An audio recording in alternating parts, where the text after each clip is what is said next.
Book Club today, we're reading from Ralph Nader's new book, How the Rats Reformed the Congress, a fable. It's fiction. Chapter 1, Invader.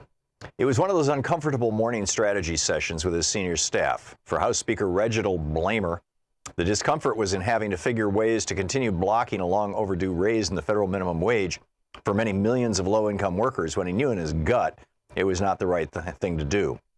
We're in the crosshairs, he would say, starting such congressional meetings in his spacious office.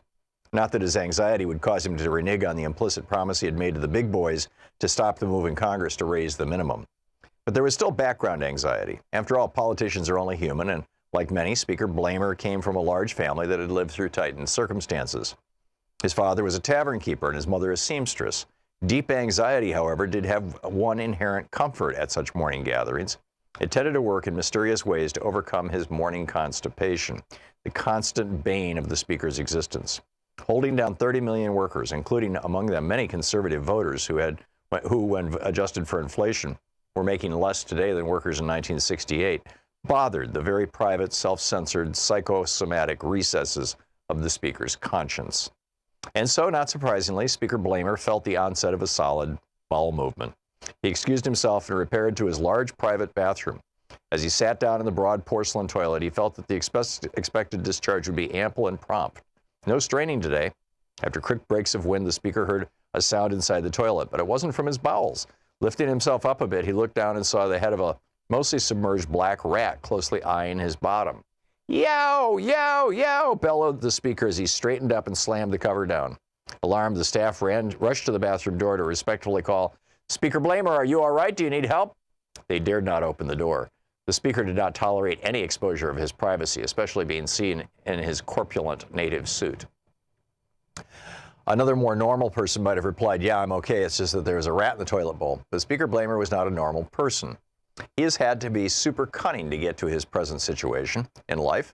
Being cunning means that you can instantly sense danger, being as alert as, say, a rat. And Speaker Blamer was already imagining the deriding headlines in the late-night show jokes if he disclosed what really prompted his impulsive cries of sheer terror as he leapt from the throne. So he replied, "Nothing much, boys, just one of those sudden spasms I get once in a while. Sure comes on fast, it goes away fast, too. I'll be right out." Rejoining the staff at the head of the conference table, albeit full of gas and undischarged wastes, the Speaker went through the checklist for crushing the hopes of the downtrodden multitudes. His chief of staff reviewed the usual elements of the campaign against workers. First off, the Speaker will say, "I always thought that if you raise the price of anything, you get less of it. The proposal to raise the minimum wage is a job killer." "Good soundbite," said his research assistant. The Speaker nodded gravely, though when he heard the word bite, he silently winced. The operations assistant counted off the usual reliable economics professors who could supply objective warnings about losses of jobs in recession. The Fast Food and Big Box Retailer Association had begun a large ad buy on television and radio with the announcers' stentorian voices of dire gravity. The K Street lobbyists were already in action on Capitol Hill, marshaling the corporate PACs to make sure this drive was on the front burner, hinting to legislators that their employers might see this as a litmus test for their donations.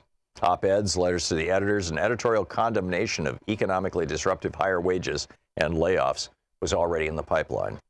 About to burst, the Speaker could not wait to end the meeting. "Okay, fellows, you seem to have the situation well in hand. It's not the first time we had to fight off this wage grab. Get to work." They all scattered, including an irrelevant intern who wondered to herself whether paying members of Congress would mean the government would end up with less of them. Paying members of Congress more, The moment the door to his spacious office closed, the Speaker literally lunged to his private toilet, whereupon he unloaded a vast quantity of feces, soft and semi-hard, 3 bursts worth. Before he could enjoy a moment of quiet satisfaction, a shrill shriek lifted him up as his eyes bulged. It was the black rat swimming in the bowl, propelling the terrified cry, "Yow, yow, yow." Again, he slammed down the toilet seat, kept his hand on the flush toilet handle, gritting his teeth as if to say, "On the way to oblivion, you dirty rat." His longtime secretary heard his yell and rushed to his bathroom. Mr. Speaker, what happened? Are you okay?" Recovering his composure, he replied, "I'm okay, Sarah, just more of those sudden spasms. I've got to get some physical therapy. By the way, did you schedule that fundraiser next week for an hour later?" "Yes, I did, Mr. Speaker," Sarah replied, sounding very relieved. Arriving home that early evening, he sat down to a healthy diet supper prepared by his adoring wife, Regina. Their 3 children were grown up living in distant states, so they were empty nesters. You seem unusually agitated, honey, said Regina. Did you have a hard day? It seems every day is hard in these times, he replied, shrugging off her concern. What a great meal always, Regina. Now I need some relaxing reading. Do you know where we put that colorful book of animals that we got as a wedding gift, anniversary gift years ago? Why, yes, Reginald. It came in 3 volumes, mammals, reptiles, and insects. Tell me which one you want, and I'll get it for you. Mammals, he replied. Sitting in his study, the speaker started reading about the rat. The word rat is derived from the Latin rodere, which means to gnaw. Rats produce litter several times a year with high infant mortality. If seen as weak, newborns are eaten by their parents and their stronger siblings. Over the centuries, rats have developed uncanny abilities to survive dangers everywhere, especially those produced by their close proximity to humans, whose detritus and garbage ironically provide the means by which they prosper and create new nests. Rats live everywhere, underground, in sewers and buildings, etc. Ralph Nader. Want to connect with the show online? You can find the Thom Hartmann Program on Facebook, Twitter, and Instagram. Carbonization. Celsius to 2 degrees appear highly unrealistic.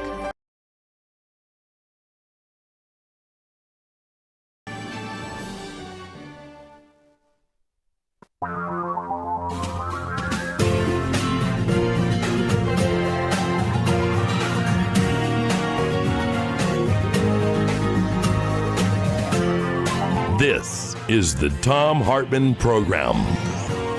Greetings, my friends, patriots, lovers of democracy, truth, and justice, believers in peace, freedom, and the American way. Thom Hartmann here with you, and so happy to be with you on the #1 progressive radio show in the United States.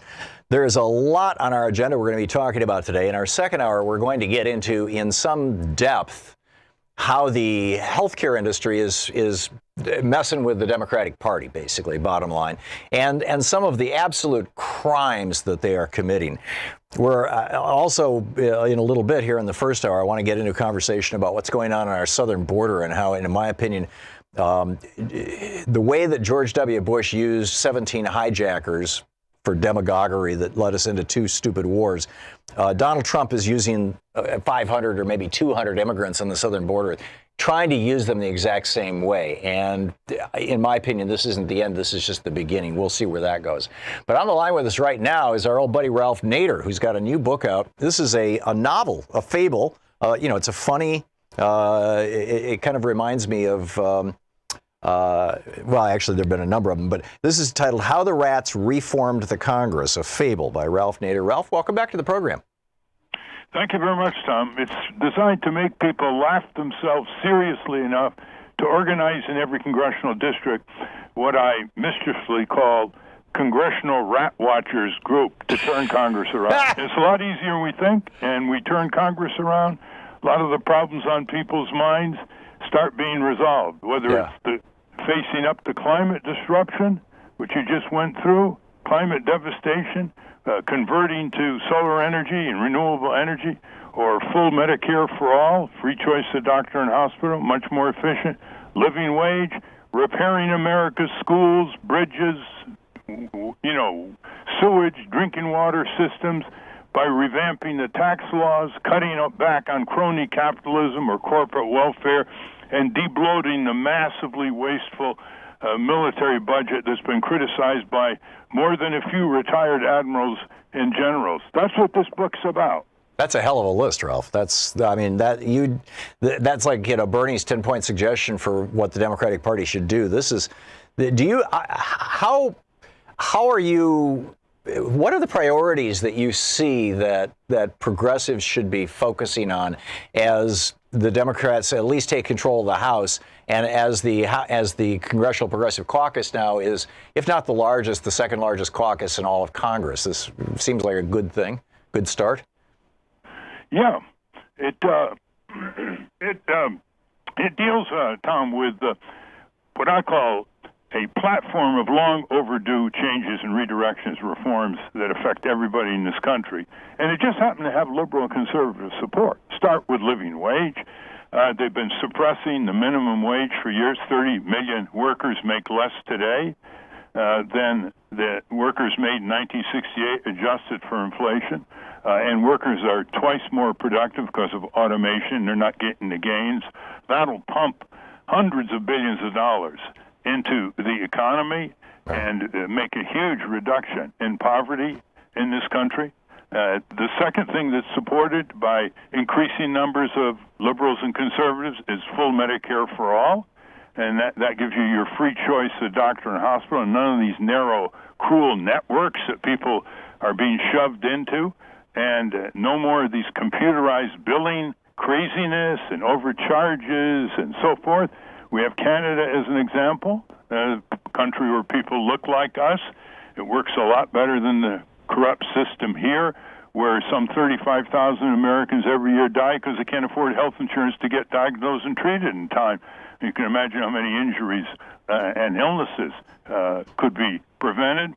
And then law and order for corporate scams, corporate crimes, rip-offs that you read about in the papers all the time, from payday loan rackets to credit card overcharges to bank penalties to deceptive advertising, drugs that don't work are pushed onto people.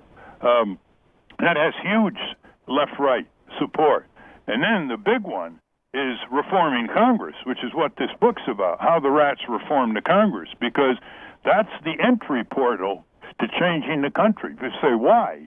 Well, first of all, it's the smallest and most powerful branch of government. It controls the appropriations, tax, investigative powers, you name it. Second, it's only 535 men and women who put their shoes on like you and I do every day. And third, we know their names, not some huge federal bureaucracy. We know their names. They want our votes. They come and, engage in flattery and fooling us and flummoxing us because they desperately want our votes, which are more important to them than the money they raise from Wall Street and elsewhere. And we can take control of the Congress. What is the Congress? It has huge amount of our sovereign power. We the people is the way the preamble of the Constitution starts. Not we the Congress, we the corporation. Number two, it has control of the money. And all these taxes that are being subsidizing the tax escapes and loopholes of the rich and powerful can be sent back to community America to deal with the public services instead of funding huge weapon systems we're never going to use and huge bailouts and corporate welfare from New York to Houston. So those are the beginning ones, and they're very realizable because my rule of thumb, Tom, and you can, as a historian without peer on talk radio, you, Thom Hartmann, know that every social justice movement we're proud of in this country, every social justice movement never took more than 1% of vigorous citizens in congressional districts linking together marches, demonstrations, summoning the senators, going to the election, replacing the representatives the senators were needed. And we organized less than 1,000 people in the 1960s to regulate the auto industry, which has saved and averted 3.5 million deaths, among other benefits. So we know what we're talking about. And this book, How the Rats Reformed the Congress, is an attempt to grab people's attention because there's a rat infestation, by the way, in Washington, D.C., and literally, and there's a rat infestation out of the catacombs under the Congress. And in this fable, they start climbing up the pipes looking for food, and they get in the toilet bowls, and you can imagine the embarrassment of the lawmakers, and they try to cover it up, and a Damon Runyon-type reporter breaks the story. There's a media frenzy, massive derision by the American people. They suddenly pay attention in Congress instead of say, pox on all their houses, I don't want anything to do with them. They turn from indifference to focusing on Congress. Members of Congress are so embarrassed they start pushing legislation that represents the people's interests for a change. And then various citizen groups start cropping up all over.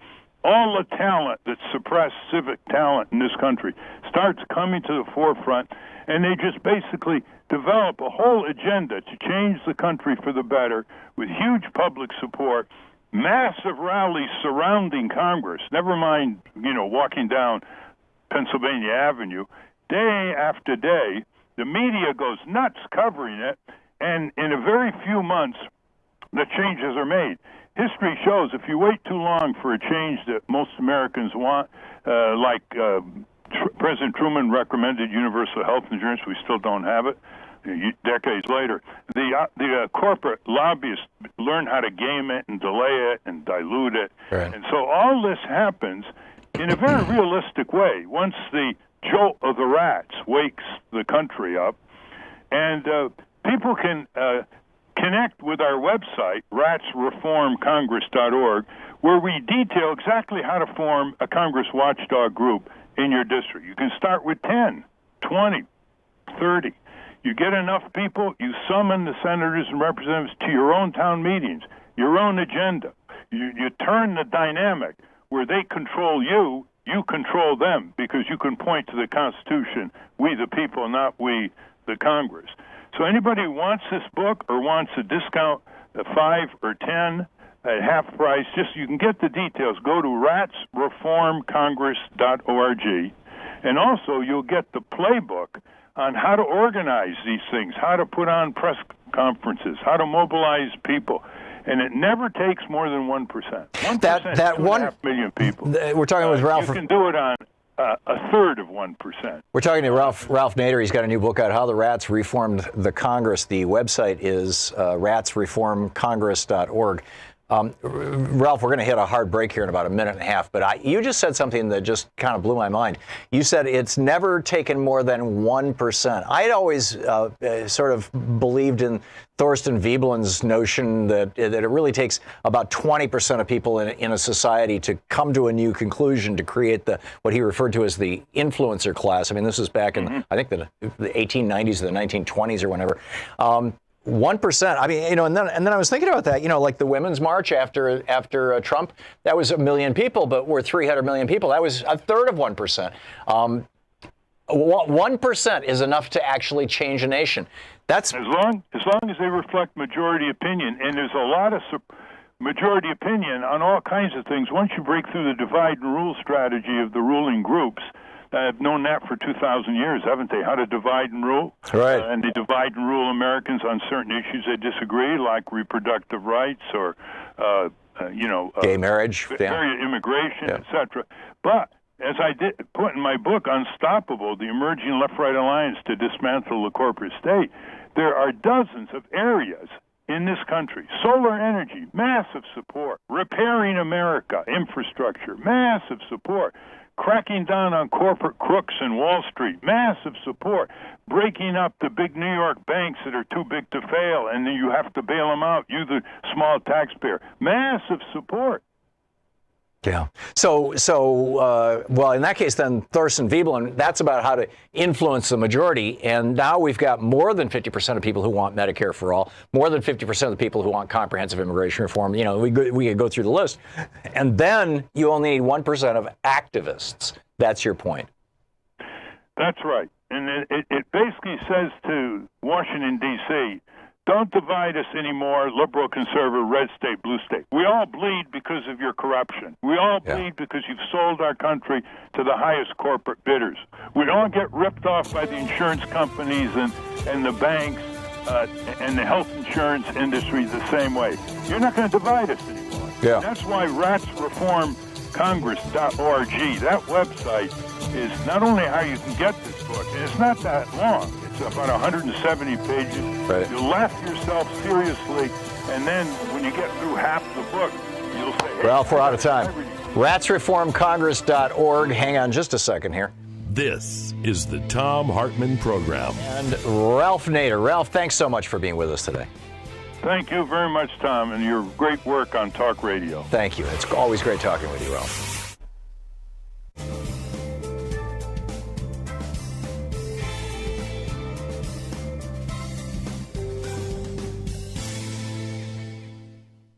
And welcome back. Howard in Coriopolis, Pennsylvania, watching us on Free Speech TV. Hey, Howard, happy post-Thanksgiving, I don't know.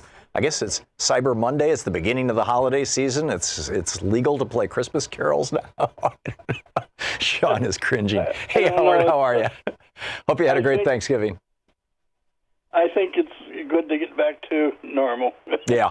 But I wanted to ask you, I had heard that someone mentioned that the Mueller probe could be put on a thumb drive, and I don't know, legally or illegally, that probe is so important that my idea is that it has to be kept safe somewhere until the Democrats can. These guys, Howard, are serious. I mean, there's one guy who specializes in financial fraud, which, of course, is how Donald Trump has sustained his wealth for at least the last 2 decades. There's one guy who specializes in political corruption, in bribery specifically, on Mueller's team, and indicts politicians who are corrupt. That's what he's made his career doing. There's a guy who specializes in foreign corruption of our elections and prosecuting people around that. Mueller's pulled together a very impressive team, and I can't imagine that these guys are going to allow their conclusions to be diluted or contradicted. Or buried, frankly. And my guess is, and this is just purely my guess, I base this on absolutely nothing other than, what seems to me to be common sense, and I'd be interested in your opinion, Howard, is that Mueller is not going to drop his report until after the Democrats are sworn in, after the first week of January in the new Congress, because he is concerned that if he conveys it to Congress, which is the most kind of official and traditional and non-controversial ways for this to happen. He simply says, "Okay, Congress, here it is." It's what Archibald Cox did with Congress on the Nixon impeachment. If he does that when the Republicans are controlling the House of Representatives, they will bury it, they will distort it, they will lie about it, they will do everything they can to phony it up or whatever. And so I think he's going to wait for the Democrats to take control. You think? What are your thoughts, Howard? Yes, and but they have to, between now and January, they have to stand up to this guy Whitaker. The Democrats. And or you mean Mueller? No, Whitaker's the Attorney General. No, I know, but who has to stand up to him? Well, Mueller has to report to him. Right. Well, and that's the big wild card that we don't know. We don't know what Whitaker is doing in the background. We do know that he's been paid, over $1 million by some shadowy right-wing group that's funded by right-wing billionaires. We're not sure who. We do know that he has taken some very, very extreme, hardcore right-wing positions, from forced pregnancy to cracking down on marijuana users to God only knows what all, and that he thinks that the president should basically have absolute power. All scary stuff in an attorney general who is illegally sitting in that chair right now, in my opinion. Howard, thanks for the call. Thanks for watching Free Speech TV. We'll be back. It's 22 and a half minutes past the hour.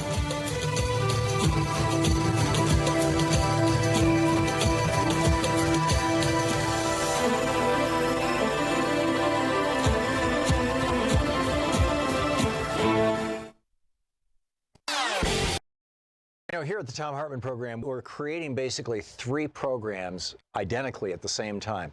We've got the normal commercial program. We have our television program that is carried by Free Speech TV, and we do fundraisers for Free Speech TV, and a small amount of that money comes back to us, which helps us provide that show to Free Speech TV. So that stream has its own revenue stream in it. And then we also provide a nonprofit radio show with no commercials in it that's completely nonprofit compliant to our Pacifica affiliates, to the stations all over the country, nonprofit stations. We pay for that one because we don't charge them by your support at Patreon. And in exchange for that, over on Patreon, you can get the full 3-hour show, archives of the show, and special clips like this amazing clip that we're just now putting up about 6 ways America is becoming a third world country. Check it out, patreon.com/Thom Hartmann. Thanks so much for watching, and I hope this clip was useful to you, and thanks so much for supporting our program. Want to connect with the show online? You can find the Thom Hartmann Program on Facebook, Twitter, and Instagram.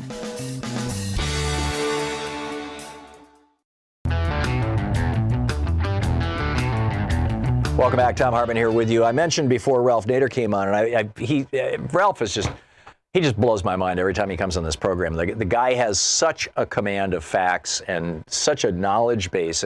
And I've been, I've interviewed him in person. He doesn't have notes. I mean, he just this stuff is just on the top of his head. It's what a national treasure. Anyhow, I wanted to talk about what's going on the southern border. I think this is actually a big deal, and I don't think anybody is talking about it in the frame that it really needs to be viewed. And that is, after when George W. Bush became president, 2 years earlier, his brother Jeb and his vice president Dick Cheney and a bunch of other people had signed this Project for a New American Century letter that was on the internet for years and years. You can still find copies of it to Bill Clinton in 1998, saying that you have to invade Iraq now. George W. Bush becomes president. He puts Dick Cheney in charge of two things: the Energy Task Force and the Counterterrorism Task Force. The Counterterrorism Task Force, because they'd been warned by Al Gore and Bill Clinton and Sandy Berger, who told us all about this on this program back about 10 years ago, about his conversations with the incoming National Security Advisor for, I think it was Condoleezza Rice, as I recall, for George Bush. So Bush put Cheney in charge of stopping bin Laden. That group did not, now this was in February of 2001, that group did not meet until the week before 9/11, late August of 2001. Didn't even meet. They didn't care about bin Laden. And he put Cheney in charge of the Energy Task Force. And the task force started meeting immediately. And what were they doing in March and April and May of 2001? Dick Cheney and the Energy Task Force were carving up the oil in Iraq and figuring out which countries and which companies would be given the oil once the United States acquired that. So then 9/11 happens. 17 hijackers get lucky and hit a big building, right? I mean, that's the bottom line, right? And George W. Bush, rather than going after the hijackers, the president of Afghanistan, Mullah Omar, offered to arrest bin Laden and his merry band. There was about 5,000 people in Afghanistan at that time who were associated with al-Qaeda. It was a little tiny organization, had no power, and just pulled off a one-off. And if he had been arrested and put in prison, everything would have been cool. But George W. Bush was like, no, I don't want to do that. I want to have a war because as a wartime president, I have more power. Plus, the war will give me entree into Iraq. So George W. Bush used these 17 hijackers and turned them into this giant boogeyman. I submit to you that Donald Trump is doing the same thing with 200 immigrants on the southern border right now. And we need to be very careful about where he's going to take this. You're listening to the Thom Hartmann Program. Call 202-808-9925. And we need to be calling it out again. He's doing, along with Fox News, the exact same thing the New York Times was doing, Judith Miller, back after 9/11. Be afraid, be very afraid.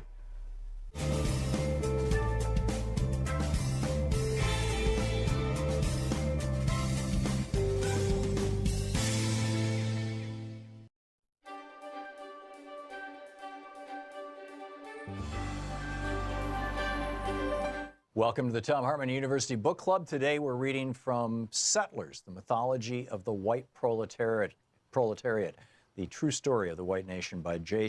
Sakai, published by Morningstar Press in 1989. This is from Chapter 2, The Foundations of Settler Life. The life of European settlers and the class structure of their society was abnormal because it was dependent upon a foundation of conquest, genocide, and enslavement. The myth of the self-sufficient white settler family clearing the wilderness and supporting themselves through their own initiative and hard labor is a propaganda fabrication. It is the absolute characteristic of settler society to be parasitic, dependent upon the super-exploitation of oppressed peoples for its style of life. Never has Euro-American society completely supported itself. This is the decisive factor in the consciousness of all classes and strata of white society from 1600 to now. Settler society was raised up above the level of backward old Europe by a foundation of conquest. This conquest was a miracle drug for a Europe convulsed with the reaction of decaying feudalism and deadly capitalism. Shot into the veins of the Spanish feudal nation, for instance, the miracle drug of the New World conquest gave Spain the momentary power to overrun North Africa, Holland, and Italy before her historical incident waned. Like many such fixes for Euro-Americans, this conquest was addicting. It was habit-forming and rapidly indispensable, not only culturally, but in the mechanism of an oppressor society whose lifeblood was new conquest. We'll examine this later in the relationship of settlerism to imperialism. For now, it's enough to see that this conquest is a material act of great magnitude, an economic and social event as important as the emergence of the factory system or the exploitation of petroleum in the Middle East. We stress the obvious here because the Euro-American settlers have always made light of their invasion and occupation, although the conquered territory is the precondition for their whole society. Traditionally, European settler societies throw off the propaganda smoke screens that they didn't really conquer and dispossess other nations. They claim with false modesty that they merely moved into vacant territory. So the early English settlers depicted America as empty, a howling wilderness, unsettled, sparsely populated, just waiting with a vacant sign on the door for the first lucky civilization to walk in and claim it. Theodore Roosevelt wrote defensively in 1900, quote, "The settler and pioneer have at bottom had justice on their side. This great continent could not have been kept as nothing but a game preserve for squalid savages," end of quote. It is telling that this lie is precisely the same lie put forward by white Afrikaner settlers who claim that South Africa was literally totally uninhabited by any Africans when they arrived from Europe. To universal derision, these European settlers claim to be the only rightful historic inhabitants of South Africa.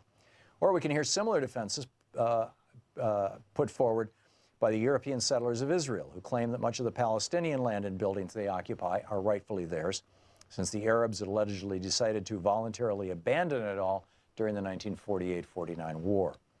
Are these kinds of tales any less preposterous than those put forward by Euro-American settlers?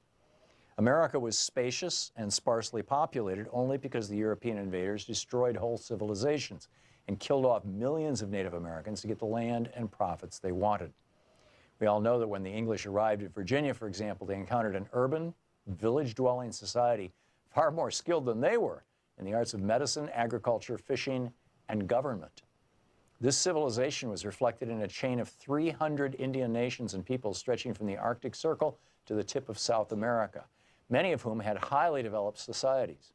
There was, in fact, a greater population in these Indian nations in 1492 than in all of Western Europe. Recent scholarly estimates indicate that at the time of Columbus, there were 100 million Indians in the hemisphere, 10 million in North America, 25 million in Central Mexico, and an additional 65 million elsewhere in Central and South America. These numbers have long been concealed since they give rise to the logical question of what happened to this great mass of people. The European invaders, Spanish, Dutch, English, Portuguese, and French, simply killed off millions and millions to safeguard their conquest of the land and provide the disposable slave labor they needed to launch their new world. Conservative Western historical estimates show that the Spanish reduced, in quotes, the Indian population of their colonies from some 50 million to only 4 million by the end of the 17th century. And from the 10 million Indians who once inhabited North America, after 4 centuries of settler invasion and rule, there were in 1900 perhaps 200,000 to 300,000 surviving descendants in the United States. This was the very substantial down payment towards the continuing blood price that third world nations have to pay to sustain the Euro-American way of life. So when we hear that the settlers pushed out the Indians or forced the Indians to leave their traditional hunting grounds, we know that these are just code phrases to refer politely to the most barbaric genocide imaginable. It could well be the greatest crime in all of human history. Only here, the Adolf Eichmanns and Heinrich Himmlers had names like Benjamin Franklin and Andrew Jackson. The point is that genocide was not an accident, not an excess, not the unintended side effect of virile European growth. Genocide was the necessary and deliberate act of the capitalists and their settler shock troops. The book Settlers. Want to connect with the show online? You can find the Thom Hartmann Program on Facebook, Twitter, and Instagram.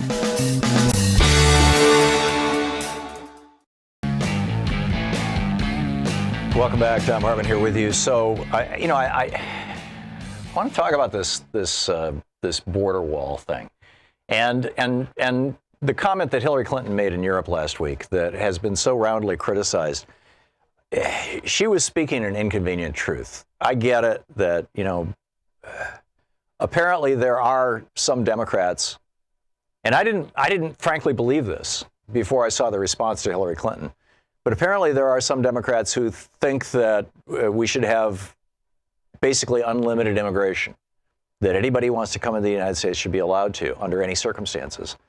And I don't know of any country in the world that does that, or that does that successfully, let's say. And the only reason that we were able to in the United States for a couple of hundred years was because we had hundreds of millions of acres, billions of acres, whatever it was, of land that we had stolen from Native Americans after we slaughtered somewhere between 50 and 100 million of them. I mean, over a 400-year period. There was probably somewhere between 10 and 50 million Native Americans. Some estimates are as high as 100 million in North America when Columbus first arrived. And, we wiped them out, and so there was lots of empty space. In fact, one of the major ways that we wiped them out was the flu. This is what took down the Mayan and the Aztec empires, was influenza. And they had absolutely no resistance. It was like 70, 80% fatal to natives. So we had a bunch of land people could emigrate in and occupy, but that's over. That's long gone. I'm not opposed to immigration at all. I just want to make that very clear. Immigration is a vital thing for any nation, and particularly for a developed nation. We need immigrants. Immigrants bring vitality. They bring energy. They bring a new perspective. Immigration is a good thing, and it needs to be done in a rational way. And Trump's saying, "Oh, we only want the people who can, quote, make a contribution to the United States," is a fancy way of saying we only want people who are basically college educated, which is another fancy way of saying we only want people who want to come here from either the cream of the crop of poorer countries, that is the wealthy elites, the children of the wealthy elites from poorer countries, or from wealthy countries, which are mostly all white. It really, when you peel away the layers of the Trump immigration policy, it comes down to race. And now they're throwing chemical weapons, tear gas, at children in diapers who have brown skin, who are coming from south of our border. And these are refugees. Now, I want to just be real clear about this.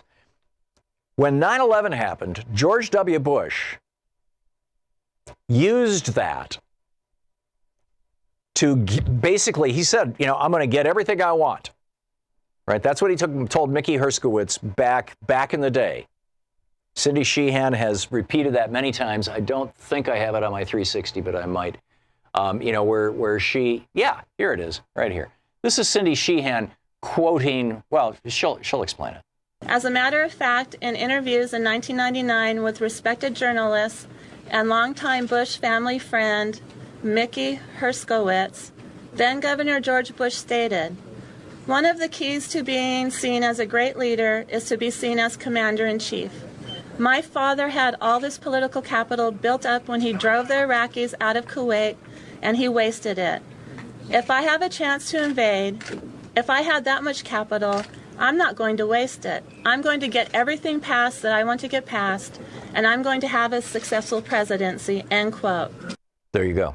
And I mean, this is, the guy was recording George W. Bush as he was writing A Charge to Keep, Bush's autobiography for the 2000 campaign season. This was 1998 or 99, whatever Cindy said there.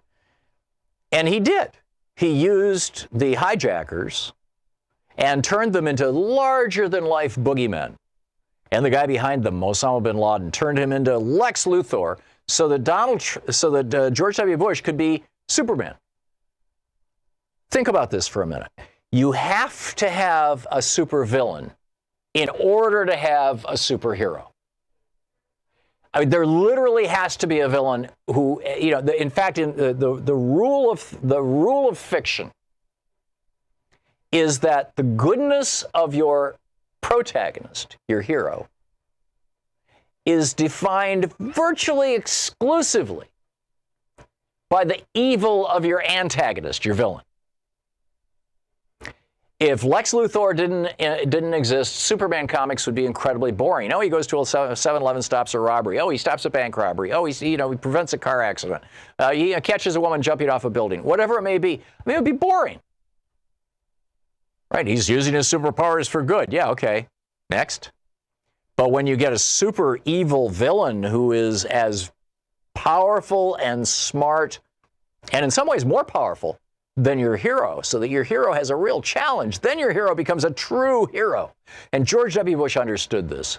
And he turned Osama bin Laden into an absolute, oh my God, this guy, he has more power than anybody on earth. He is the great Osama, bin Laden. That's essentially, this is what Bush did. And with the help of Judith Miller and the New York Times and NBC, ABC, CBS, NPR, our media, he convinced us that we have to go after that other supervillain who, because his guy might have met in Czechoslovakia once at a cafe with one of bin Laden's guys, which it turned out never even happened. But because of this meeting, somehow bin Laden's magical evil superpowers rubbed off on the leader of Iraq, right? And so we had to take him down too. So Bush created two supervillains. Trump is creating a supervillain in the really bad dudes who are trying to break into our country. And the people on who watch Fox News are soaking it up. Oh my God, this is terrible. There's crooks and criminals and bad guys, and they're coming, they're taking our, and I'm telling you, we're being played. We are being played. Immigration is literally at an all-time low into the United States. Has been for 6 years or so. Actually, it has been since 2009, since the crash, since the Bush Great Recession. Immigration has been at a historic low. We actually need more immigrants. We need more immigration in the United States right now. And we need comprehensive immigration reform so that the people who are in this country and have demonstrated that they can make a contribution to this country, and particularly the people who were born here or came here as very young children, the dreamers, so that they can be legally, successfully, and rapidly transitioned into being members of our society. We have to do this. But I'm telling you, Trump is using these people at the border as the next great boogeyman. I mean, he was presented with a number of possibilities. He could have said, Mohammed bin Salman, the Crown Prince of Saudi Arabia, he's the boogeyman. No, he says, no, I'm with him. He's given millions of dollars to the Trump Organization. It could have been, Russian oligarchs influencing and Putin influencing the elections. No, but that's how he got elected. So he's not going to complain about that. He tried making France and Britain the bad guys, or Germany. He tried making Angela Merkel the bad guy. We just didn't buy it. We don't see them as supervillains. So what's he left with? He's left with where he started when he started his campaign. When he first went down those stairs and gave his opening speech, which was a gambit to get NBC to pay him as much as they were paying Gwen Stefani. Michael Moore lays this out in his new movie 11/9, Fahrenheit 11/9. And which was I believe the day that Trump rolled out his campaign. But this is, he literally it was a stunt. They paid people $50 an hour to stand in the crowd and hysterically applaud him, no matter what he said. It was a stunt to get more money out of NBC. And bingo, he's president now because he successfully demonized a group of people. And there were enough people in the United States who were like, oh my God, we've got to be worried about the demons, who bought it. This is serious stuff, and we have to be paying attention to what's going on. There is a strategy here that Kirstjen Nielsen, the head of Homeland Security and chief child snatcher, is very much a part of. Paul in Oakland, California. Hey, Paul, what's on your mind today? Hey, good morning, Tom. I wanted to change gears just a little bit and be a little more positive since Democrats are going to be running the House in January. I was wondering if we can concentrate on three things that their agenda should be for the next 2 years that can prove to the American public that they're on their side.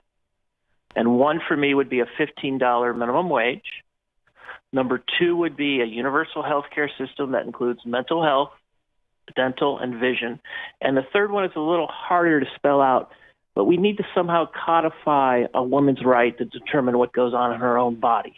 And I was thinking the conservatives love the word dominion, so why don't we say women shall have dominion over their own bodies? And, of course, you take out the words abortion or Roe v. Wade and everything, and you just hammer those three things the next 2 years. And I think that would mobilize people to get. I think it'll get things started. I think that, Paul, thanks for your suggestions. I think that free college education and comprehensive immigration reform are pretty high on the list and should be. Rick in Chehalis, Washington. Hey, Rick, what's up? Hey, Tom. I'd just like to point out that with the coming torrent of climate refugees, both internally and externally, the all bets on immigration and immigration policy are really going to be in the wind, because there's going to be millions and millions of people moving around unless we can get a comprehensive. This is already happening, Rick. This is what drove the Arab Spring. It's why the war in Syria. I know half the refugees coming up from the south are climate refugees. The refugees in the Middle East and the part of the wars are from climate refugees, and it behooves us to get a handle on it quickly. And I submit that bombing and killing and tear gassing and jailing and beating and all that kind of stuff. So what's the alternative, Rick? Absolutely not the way to go. What's the alternative? The alternative is that we need to start treating people with human respect. Well, I think we also need to be going into these areas, that are being hit by climate change, as is the United States, and help them prepare for it, help them deal with it. Rick, thanks for the call. You're listening to Thom Hartmann. Visit ThomHartmann.com for audio and video archive. Reagan's political and economic policies in Latin America created this refugee crisis, in part, and so did climate change. We can help them with both.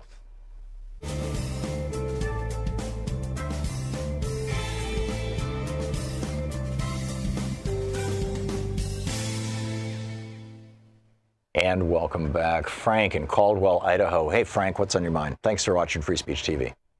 Well, now that you went on your I hate Trump rant, let's deal with the refugees. How many of the 6.something billion people on Earth do you want to move into the United States? How many do you figure we can support? I think that, assuming that your question is serious, Frank, and you're not just flapping your lips here. No, it is serious. I think that what we have learned is that the United States can successfully absorb about 1 million people a year. That's what we've been doing for the last 40 years or so, and typically somewhere between 700,000 and 1 million. This year we're probably going to take in about 100,000, maybe only 50,000, because Trump has dialed it back so much. But he should. Well, I think that the problem is that ever since Reagan gave amnesty to 5 million people and then officially stopped enforcing the law against hiring people who are not here legally, ever since Reagan did that, and he did that in order to bust the unions in the construction industry and in the meatpacking industry. So if you want to have a union job, Frank, Ronald Reagan did that in order to deny you that job. And no president has gone back on it. No president. No Democrat, Bill Clinton and Barack Obama didn't do it. No Republican has gone back to the policy that we had before 1986, when Ronald Reagan said, henceforth, forever no more, we are no longer going to throw employers in jail. We're going to throw wealthy white employers in jail. We're instead going to throw poor brown people in jail. That's what our policy is going to be. And as a result of that, we saw 15 million, somewhere between 11 and 15 million people coming into the United States, because there were all these wealthy white Republican employers, big companies, the entire meatpacking industry, the entire construction industry, major donors to the Republican Party, loving this. I mean, just devastating their unions. You used to make $40, $50 an hour, in meatpacking plants in the upper Midwest. You used to make, a good in today's dollars, a good solid $40 an hour in construction industries. Now those people are working for $12 and $15 an hour because many of the people working in those industries are people who are here without documentation. Trump doesn't want to do anything about that at all. He wants to keep the unions out, keep the wages low, keep the working people poor, and then use that poverty to gin up hatred against the very brown people who the Republican policy, the Reagan policy, invited into our country. Your turn, Frank. They can get rid of the illegals here in the country then. I'm sorry, say that again. I'm saying, then I take it that you are willing to deport all the illegals in this country to bring up the wages for the. I don't think you have. I don't think you have to. I agree with Mitt Romney, Frank. Mitt Romney pointed out and campaigned on this, by the way, and this was the Republican Party's position before Trump. Pointed out that if people have no access to government services, if you're not a citizen, you know, you can't get on Medicare or Medicaid. I mean, you can get treated in a hospital ER and that kind of thing, but you basically you don't have access. Now, let me finish, Frank. If you have no access to government services and you can't get a job, you're going to leave. You know, Romney called it self-deportation. And actually, that's how it used to be during the Eisenhower administration, during the Kennedy administration, during the Johnson administration, all the way up to Reagan. You had about 1 million people who'd come north every year during the harvest season, particularly on the West Coast. They'd come all the way up to Oregon, and you had about 1 million people who would leave after the harvest season because that industry had basically had an exception. But you know, not anymore. Now it's any unionized industry. It's bizarre. We'll be right back.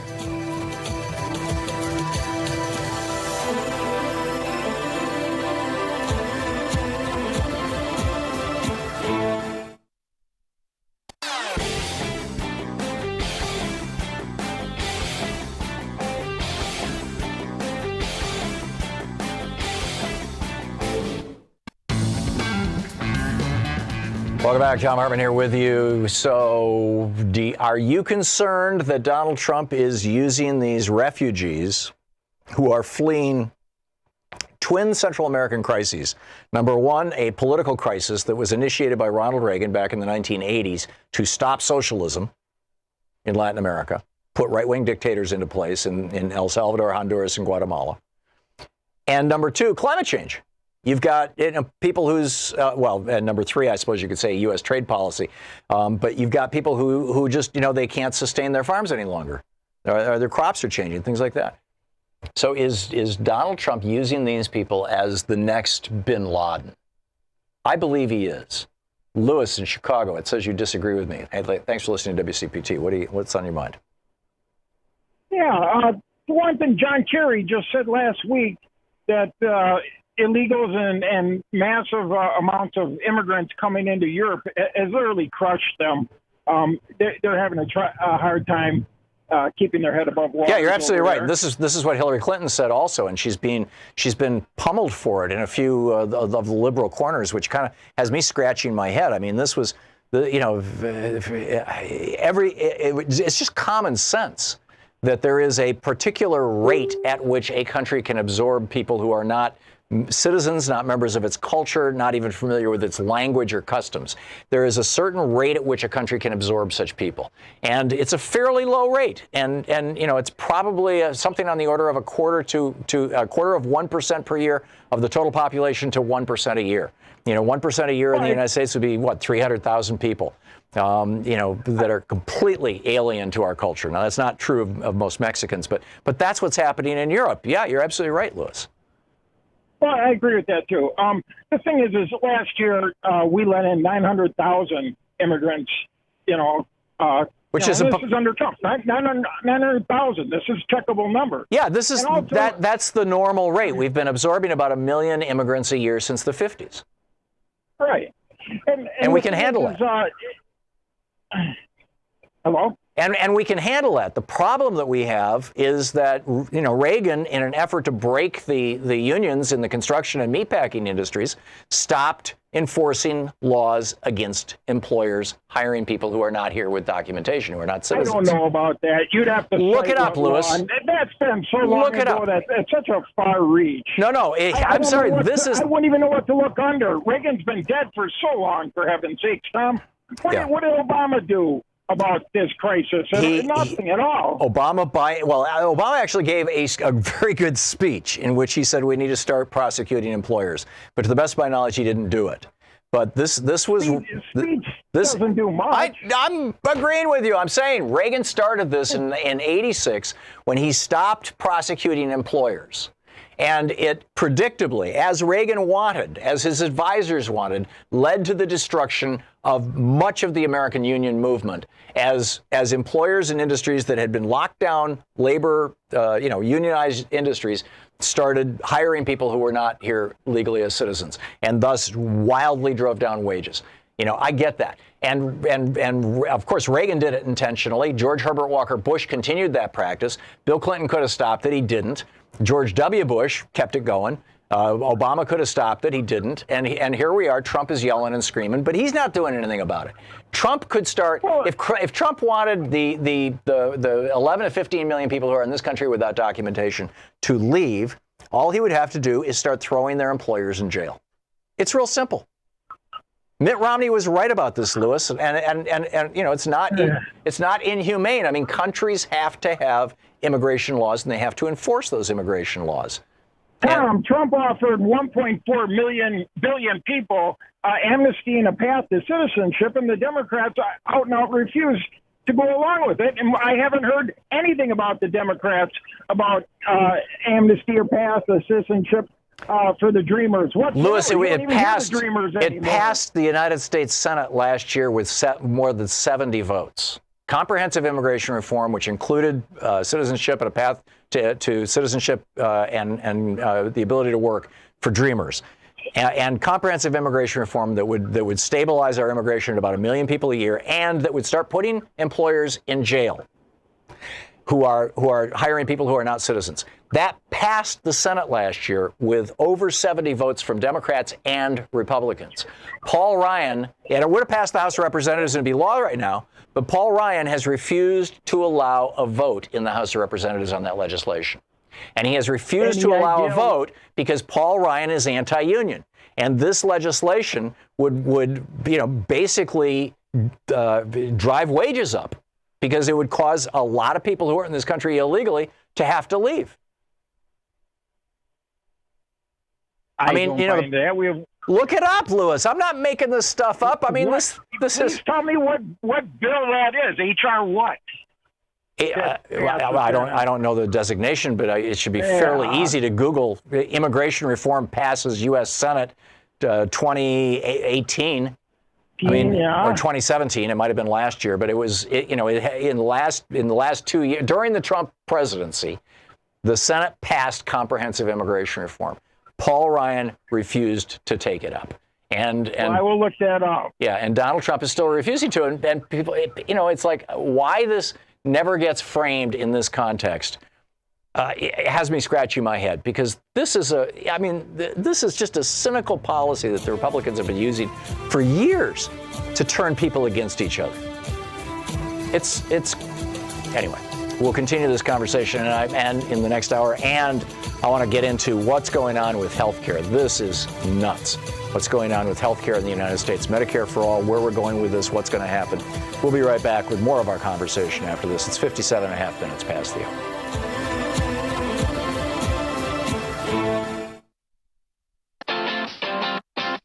You're listening to Thom Hartmann. From UN headquarters.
Here at the Thom Hartmann Program, we're creating basically 3 programs identically at the same time.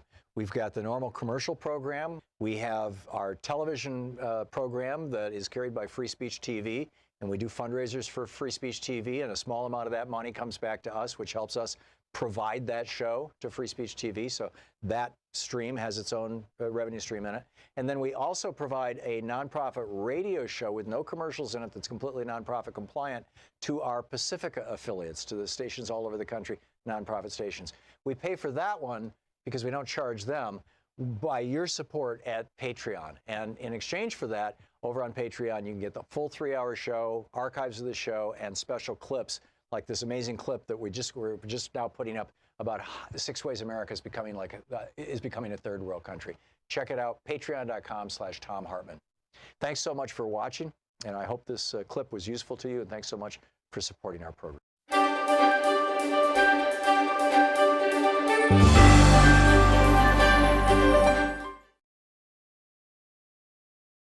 Years of strategy and struggle against the prison industrial complex.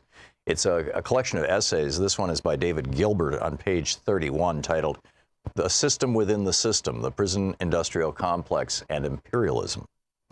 For those of us held behind locked gates within the walls and fences topped with razor wire, the corrections regime is the system that works tirelessly to impose total control over every aspect of our lives. Yet as ponderous and powerful as prisons are, they're only one part, a central girder, of a much bigger and more foreboding house of horrors, which can most accurately be named imperialism. The structural needs of the larger edifice set the specifications for the size and position of the girder. The strength of the girder helps determine how long the building itself will stand. We can't understand the explosion of imprisonment in the United States since 1971 without looking at an imperialism's urgent needs and goals of that period. By the same token, we can't develop an effective program around the prison industrial complex without grappling with the stresses and trends of the larger system of imperial rule. To be clear, before you take time to read this chapter, I don't offer any brilliant ideas on strategy. Those will most likely emerge from the organizing and activist efforts themselves. However, some of the concerns discussed may raise questions that go into forming strategy. I definitely look forward to learning from the dialogues that this generates on these issues. Imperialism may sound like the kind of rhetoric we want to avoid, but it's one word that needs to be rescued as the best way to name the system that rules over us.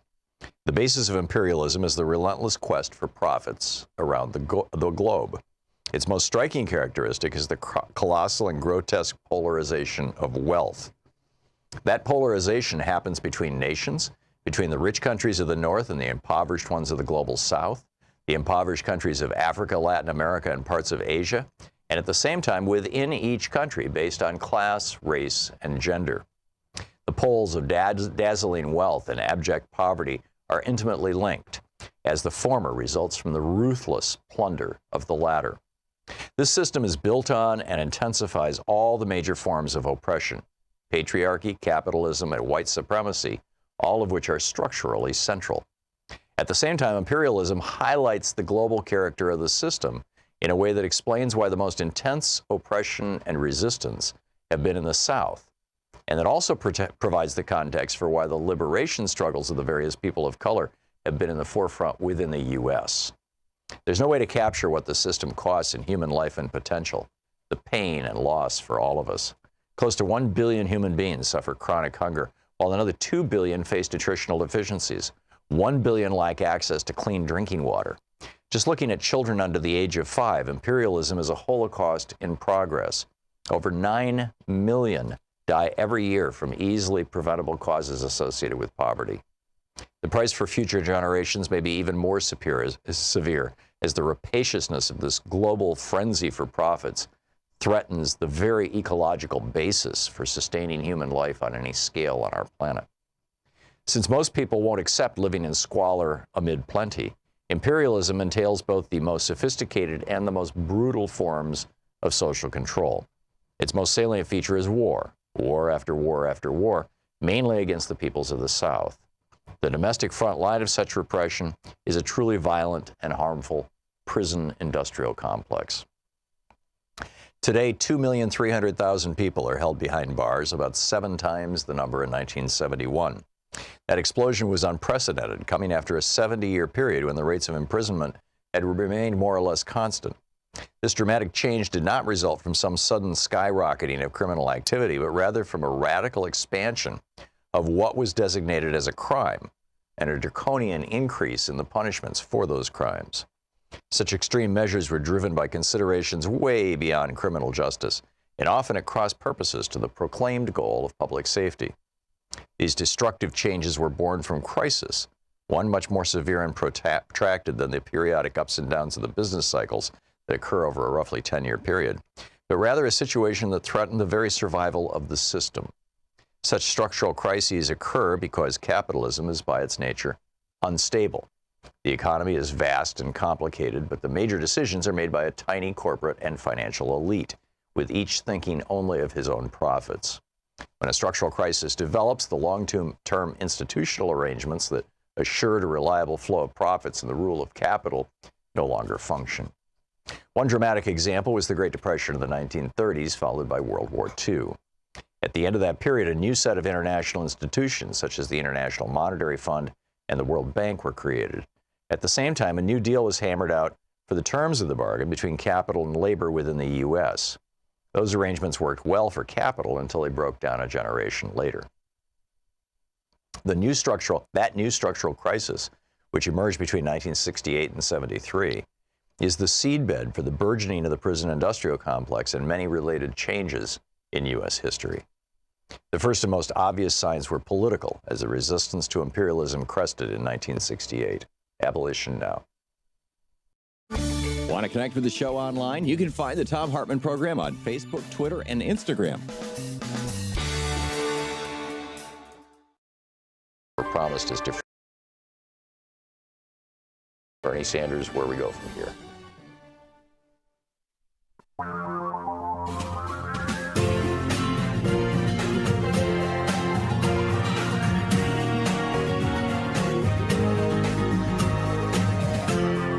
This is the Thom Hartmann Program.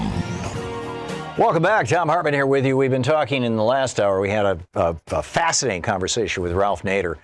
The number one thing that I learned from that, and I always learn something from Ralph, the number one thing that I learned from that was that if only 1%, and I think frankly it could be even less than that, it could be a third of 1% of the people actually become activists, then that produces social change.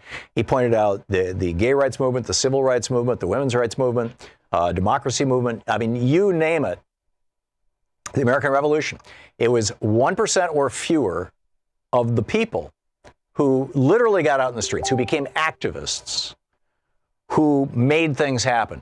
Now, he said the predicate for that is that more than 50% of the people have to agree with the position that 1% are taking. Which took me, in my conversation with Ralph, back to Thorstein Veblen's notion of an influencer class, that there is, that if you can get roughly 20% of the people looking at the world in a particular way, then that will, once you hit that 20% threshold, it will quickly spread across the rest of the population. Reaganism comes in, with trickle-down economics. I mean, this has been our economic policy now for almost 40 years. And, it took a while for Reagan to convince people. In fact, it took 20 years for the Republicans to convince even the Republicans of this. They started this project back in the 1950s. It came to fruition with Reagan's election in the 1980s. So anyhow, that was fascinating to me. And I point that out because we're at one of those moments where activism is going to be really important with regard to healthcare. We're told, everything's good and, healthcare, don't worry about it and blah, blah, blah, blah. But the fact of the matter is that this hospital, this is the DeVos wing of a hospital that does transplants. Yes, as in Betsy DeVos. I think it was, funded by her husband or father. Sent a letter. But yeah, this is the Richard DeVos Heart and Lung Transplant Clinic of Spectrum Health. And they sent a letter to this woman who needs a heart transplant. Your medical situation was presented to our multidisciplinary heart transplant committee on Tuesday, October 20th, 2018. The decision was made by the committee that you are not a candidate at this time for a heart transplant due to needing more secure financial plan for immunosuppressive medication coverage. The committee is recommending a fundraising effort of $10,000. If you have any concerns or questions, please call the transplant office at 616-391-2802. We thank you for the opportunity to participate in your care. If you have any questions, please do not hesitate to contact me. And it's signed Katie Van Decker, RN. I mean, there's no other country in the world, no other developed country in the world where when you need a heart transplant, they say, this hospital will not give you a heart transplant until you get a GoFundMe page going and you've raised at least $10,000. We're literally the only country in the developed world that does that. Literally. Meanwhile, Mike Ludwig over at Truth Out writing about Nicole Holt-Smith. Nicole Holt-Smith showed up at Sanofi, if I'm saying that right, S-A-N-O-F-I, Sanofi, I'm not sure. But it's one of the largest pharmaceutical manufacturers in the United States. Along with Eli Lilly and Novo Nordisk, these three companies control most of the insulin production and sales in the United States. And Nicole Holt-Smith showed up at their headquarters in Cambridge, Mass. with the ashes of her dead son, Alec. She explained for Alec, she was talking about he had a modest income as a restaurant manager, and his employer offered Republican health care, right? Low premium, high deductible health care. Oh, you have health insurance? It's Trump insurance. Trump care. That's what he had. And she says for Alex, this meant that his insulin supplies cost almost $1,300 a month. He and I together researched options for months in advance about his health insurance options. They weren't good. The best plan we found would cost him $450 a month for the premium with a whopping $7,600 deductible. That deductible meant he would be paying out of pocket for his medicine for so many months anyway, so he decided to go without a plan until he could find a different job with better benefits. With the cost so high, Alec tried to ration his insulin. I have since learned that this is not uncommon. Globally, half the people who need insulin can't reliably get access to it. With 6 million people in the U.S. insulin dependent and nearly 40% of Americans uninsured or facing high deductibles that leave their medicine costs uncovered, the crisis is occurring right here too. And her son, because he was cutting up his insulin doses because he couldn't afford it, died. She was joined by parents of 2 other young people who similarly died, along with the Democratic Socialists of America and Physicians for National Health Program. Police blocked protesters from approaching the Sanofi office, and security guards at Sanofi turned the parents away from the front door, threatening them with arrest. They were trying to give their children's ashes to the company that killed them. They note, Mike Ludwig notes in the article in Truth Out, a vial of insulin that once cost $25, and I should add, probably costs less than $5 to manufacture. A vial of insulin that once cost $25 now goes for about $500. The activists are demanding that Sanofi immediately lower the price of its insulin products by 90%. Meanwhile, last March, this from Marshall Allen over at ProPublica. Last March, Tony Schmidt discovered something unsettling about the machine that helps him breathe at night. Without his knowledge, it was spying on him. From his bedside, the device was tracking when he was using it and sending the information not just to his doctor, but to the maker of the machine and to the medical supply company that provided it and to his health insurance company. Schmidt is 59. He has sleep apnea. He uses a CPAP machine so that he can, not have a heart attack, breathe well, stay awake during the day. But now that his health insurance company knows how much he's using it and how often he wakes up, they know what kind of risk he has for heart disease. And, these things are expensive, by the way. But they're spying on you. The headline over at ProPublica, you snooze, you lose. Health insurers make the old adage literally true for sleep apnea sufferers. In an email, a Blue Cross Blue Shield spokesperson said it's a standard practice for insurers to monitor sleep apnea patients and deny payment if they aren't using the machine. And privacy experts said that sharing the data with insurance companies is allowed under federal privacy laws. A ResMed representative said once patients have given consent, it may share the data it gathers with the patient's doctors, insurers, and supply company. It's amazing. He turned the machine in and got one that doesn't connect to the internet. Meanwhile, remember Mitt Romney's well, this was actually George Bush's Carlyle Group. George Herbert Walker Bush was the head guy at Carlyle Group for a while after being president. Carlyle Group acquired a nursing home. HCR Manor Care. It's the second largest chain of nursing homes in the United States. They bought them out. They sold the land to themselves, to the hedge fund. They then started charging the company rent. There's 25,000 patients in these places. And the companies couldn't pay the rent, and they no longer owned their own land. This was a healthy company before the Carlyle Group came in. Carlyle Group skimmed $1.3 million off the top and gave it to themselves. And ultimately, this Manor Care nursing home chain filed for bankruptcy in March of this year. Turns out the number of health code, this is by Peter Wiersky and Dan Keating over at Washington Post. The number of health code violations found at the chain each year rose 26% between 2013 and 2017. These are the years when the Carlyle Group had taken it over.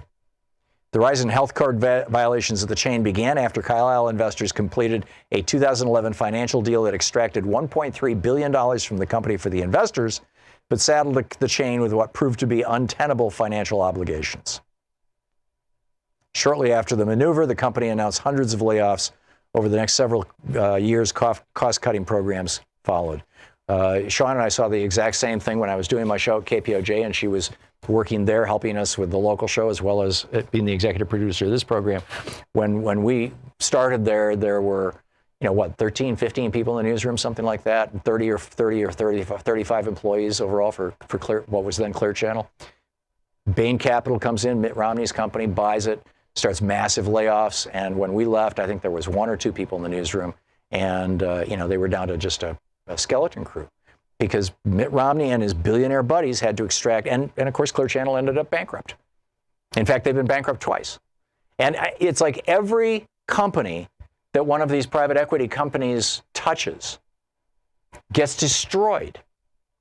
And now they're doing it with healthcare. And meanwhile, this is amazing. Lee Fong, writing over at The Intercept, internal strategy documents obtained by The Intercept reveal that private healthcare interests plan to use the strategy that private healthcare interests plan to use to influence Democratic Party messaging and stymie the momentum toward achieving universal healthcare coverage. He points out 48 incoming Democratic freshmen campaigned on Medicare for All. 123 already sitting House Democrats co-sponsored Medicare for All legislation. The campaign is, quote, designed to change the conversation around Medicare for All and minimize the potential for this option in healthcare from becoming part of the national political party's platform in 2020. They've created this new group. It's called the Partnership for America's Healthcare Future. And they are lobbying Democrats like there is no tomorrow.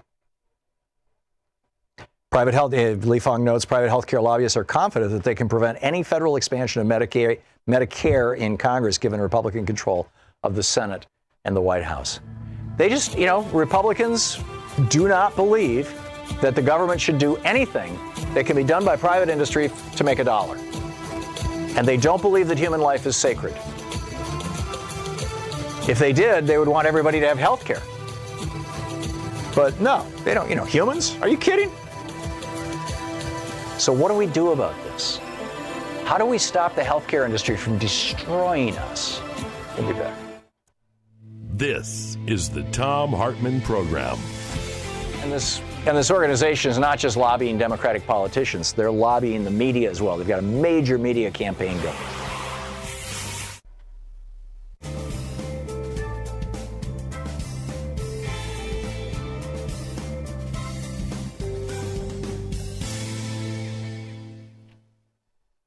Welcome back. Thom Hartmann here with you. And let's see here. Sue in Fort Worth, Texas. Hey, Sue, what's on your mind today? Well, my concern is we don't have a health care system. What we have is a health insurance industry that exists for the purpose. It's on the stock market, and it exists to reward stockholders and to reward executives with these huge multi-million-dollar salaries.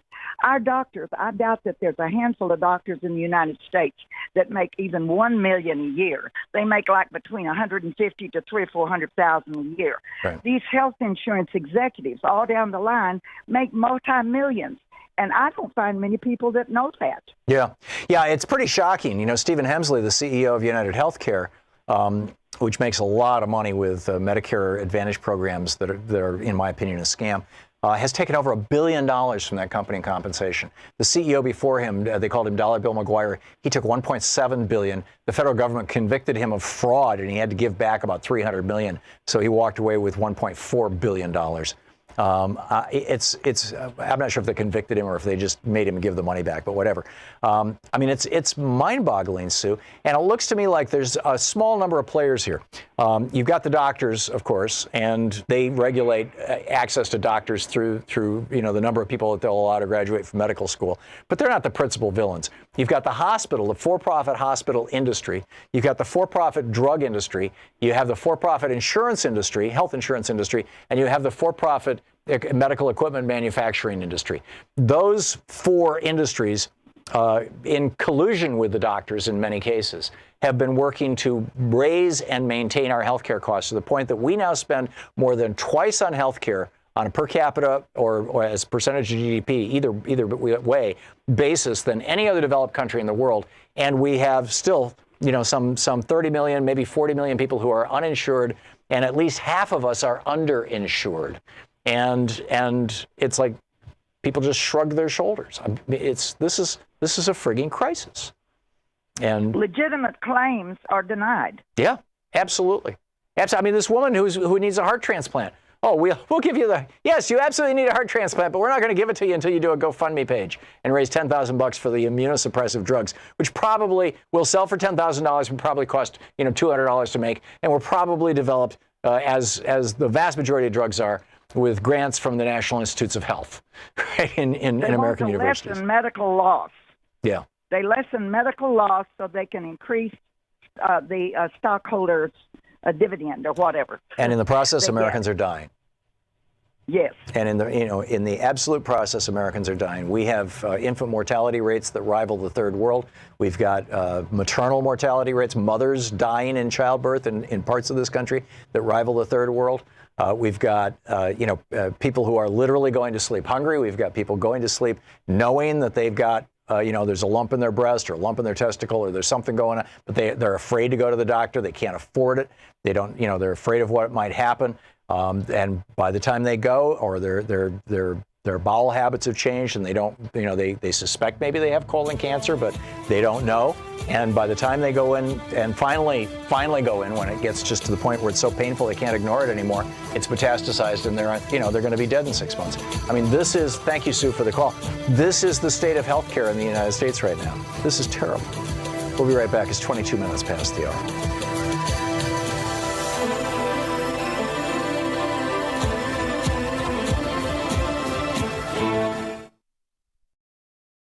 Here at the Thom Hartmann Program, we're creating basically 3 programs identically at the same time.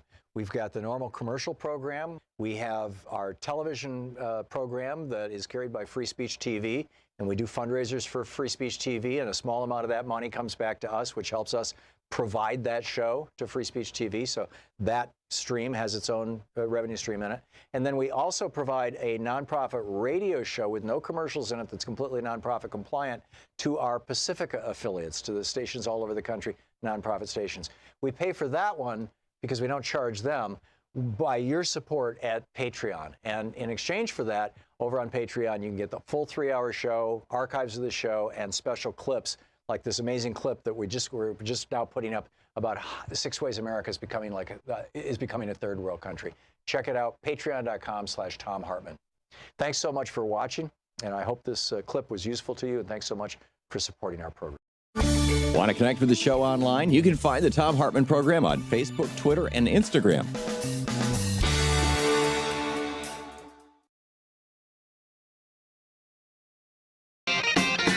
Welcome back. Thom Hartmann here with you. Okay, we've been talking about healthcare and we've been talking about immigration. The big point that I made in the previous hour about immigration, I just want to repeat this one more time.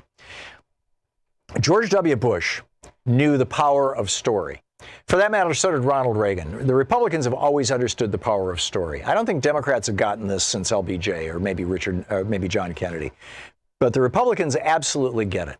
That in a novel, in a movie, in any kind of fiction, and this is like, you know, if you're thinking of writing a novel, this is the first thing you learn when you know, outside of basic grammar, when you study how to write good fiction.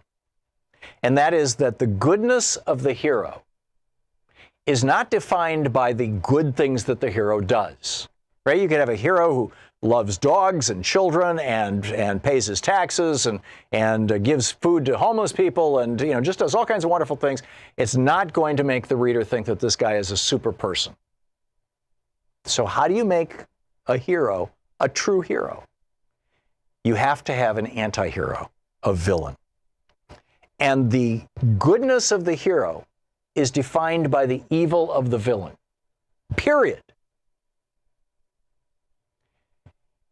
So when 9/11 happened, instead of telling the truth, which George Bush could have told, you know, this is a criminal who has been banished from his own country. Osama bin Laden had been kicked out of Saudi Arabia, banished from his own country, living and operating as a criminal in Afghanistan. And he planned this attack on us. And he only has 5,000 followers. He is a loser. And Mullah Omar, the president of Afghanistan, has offered to arrest him for us. We're going to have him arrested, where he's going to end up in jail with his 5,000 followers, and that's going to be the end of it. And the lives of these 3,000 people who died in 9/11 will be you know, made up, whatever the phrase is, you know, memorialized. He could have done that, but instead he turned Osama bin Laden into Lex Luthor. Into a supervillain. Where is he? Oh, he's here. He's there. You know, let him go a couple of times. You know, if you're going to be Superman, you've got to have Lex Luthor. And it took Barack Obama to kill Osama bin Laden because he was like, hey, I don't need a supervillain anymore. I don't need to be a superhero, said Obama. We thought he was pretty heroic just being who he was. And then along comes Donald Trump. And he comes down his golden elevator in an effort to try to get a salary raise out of General Electric, out of GE, which owned NBC. And he comes down the actually, it was out of NBC at that time. I don't think GE owned it anymore. But he comes down the elevator because he had just learned that Gwen Stefani was making $2 million more than he was. And he was very upset about that. So they had this stunt where they hired a bunch of actors and paid them $50 a piece to stand there and applaud him. And he came down the elevator with Melania and he said, rapists from Mexico, criminal elements are coming to the United States. Brown people who are toughened criminals. He created Lex Luthor. He is still doing it. He's trying to tell us that these people on our southern border who are trying to get into the United States so that they can surrender themselves to authorities. That's what they're trying to do. We're here to surrender. That they are somehow Lex Luthor, that they are the ultimate evil villains, and we need to be very, very afraid. And Fox News is going along with it. You're listening to the Thom Hartmann Program. Call 202-808-9925. And what blows my mind is that nobody in the corporate national media has figured out this game that's being played, that was already played on us once 20 years ago. Then we made all...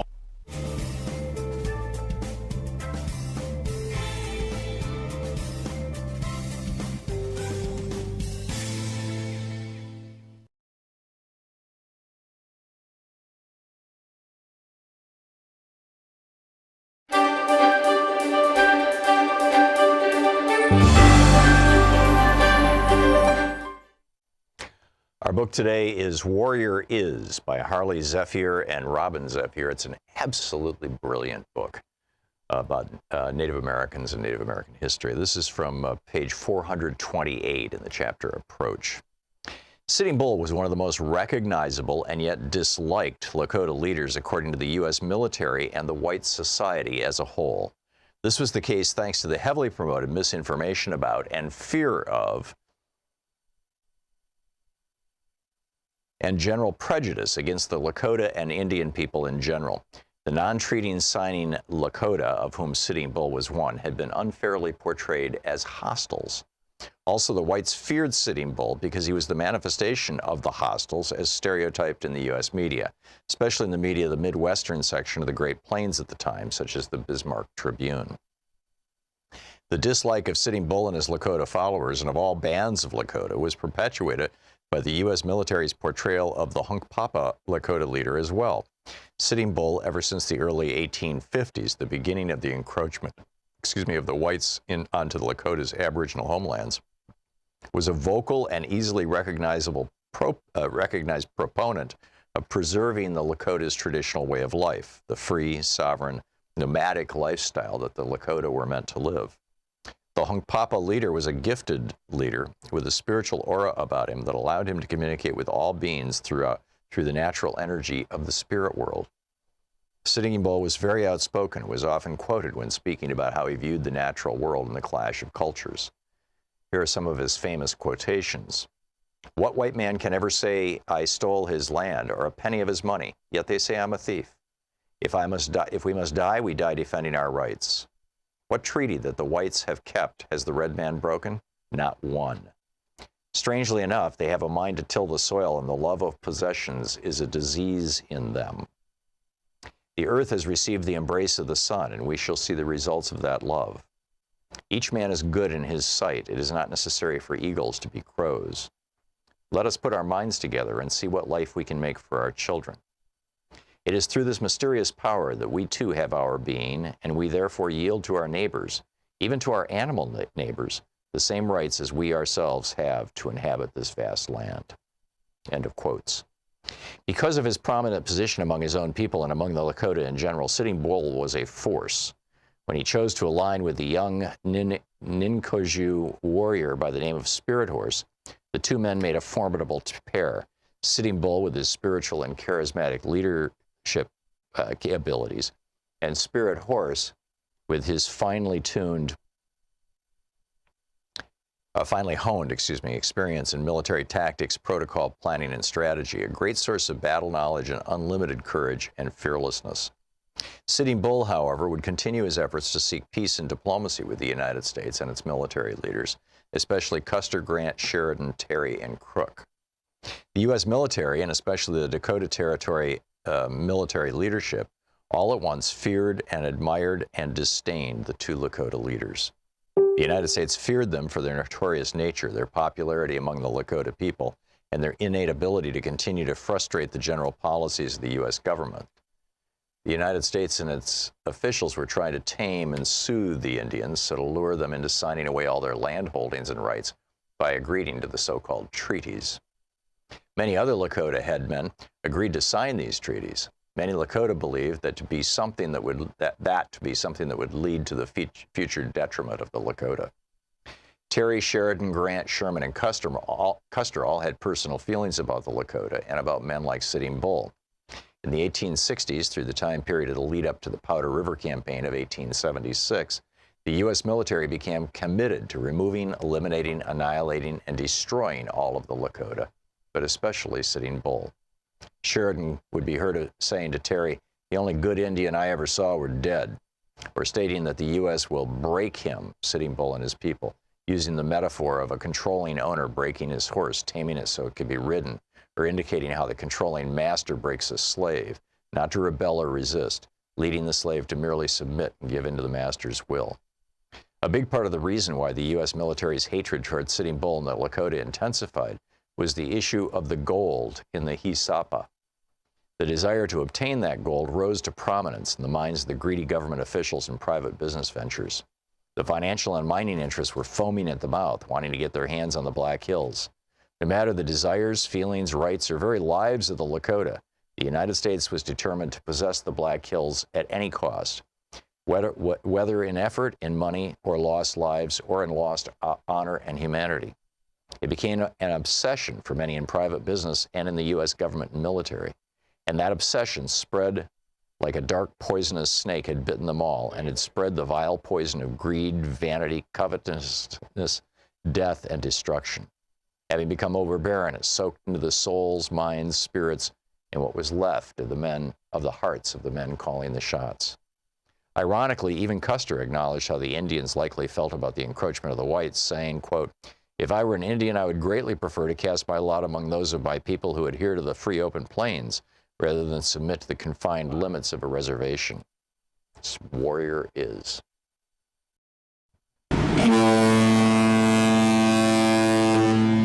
All aboard! It's a once-in-a-lifetime luxury Alaskan cruise on the Regent Seven Seas Mariner, July 24th, 2019.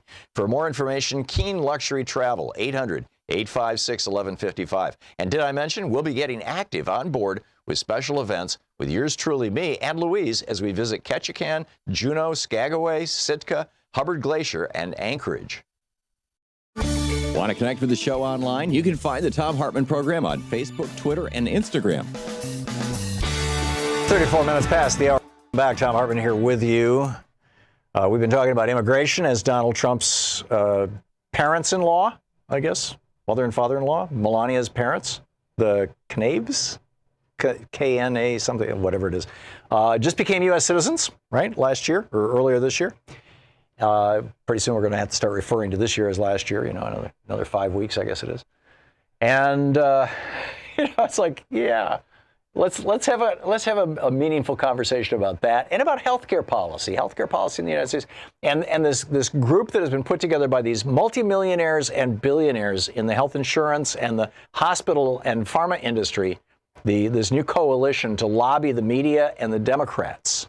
Right, they all already own the Republicans. They don't need to lobby the Republicans. They completely own them. To make sure that we don't actually ever end up with comprehensive health care, national health care system, Medicare for all, because, of course, that's going to diminish the profits of the for-profit industry.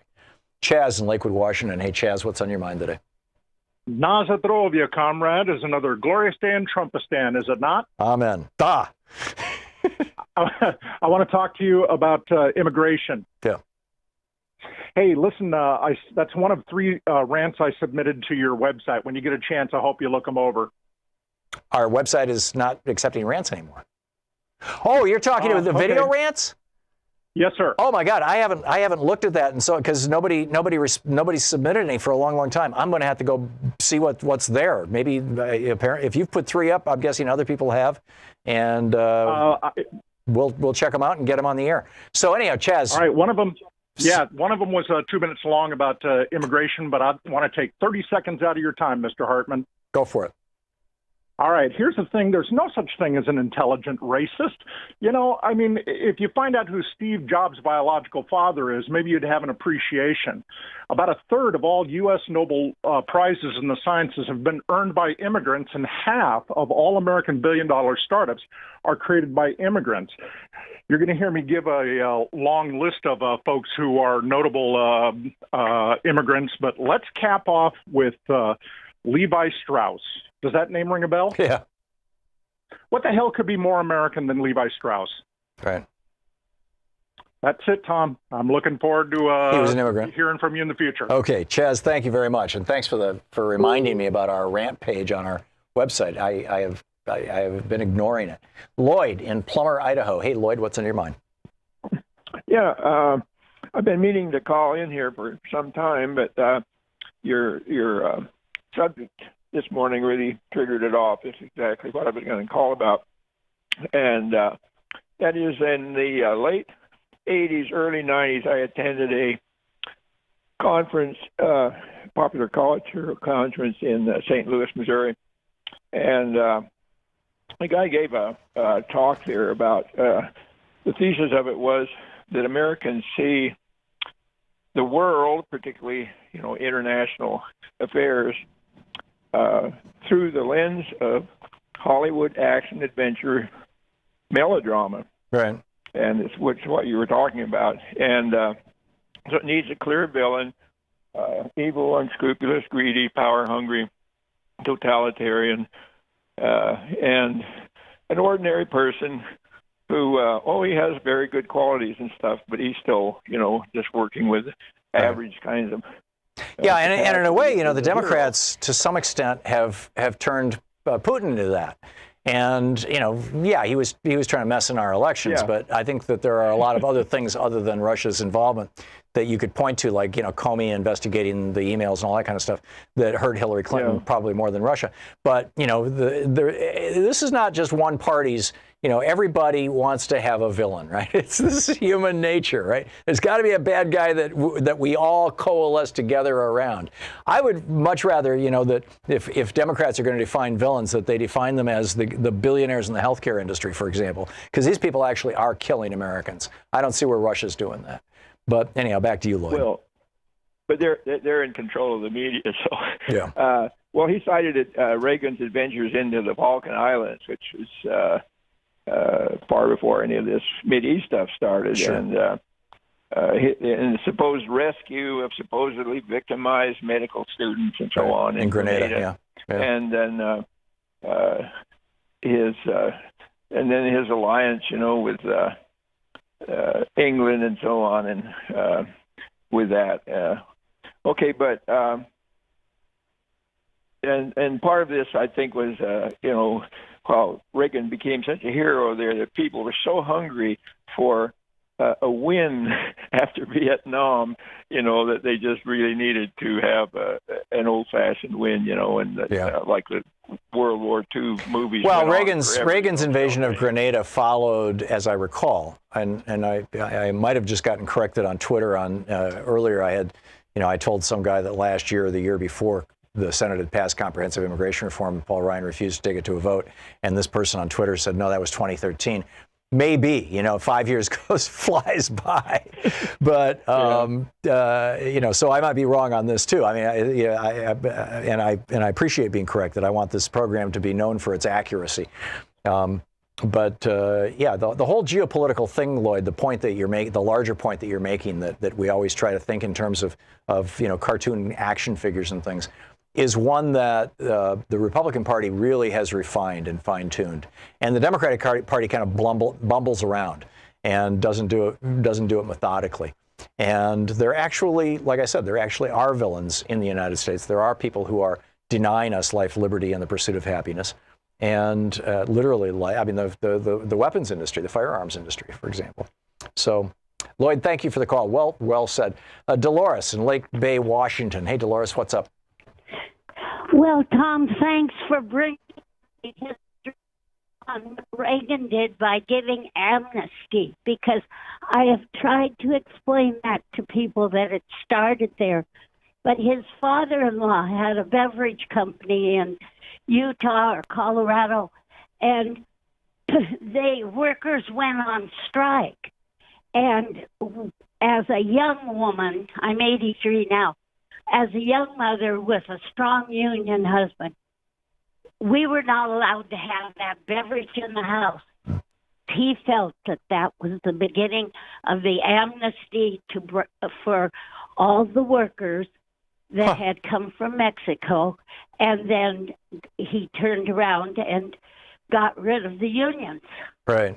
So are you saying that Nancy Davis, Reagan's second wife, that her father, who was a wealthy businessman, but I never got clear what business he was in the beer business?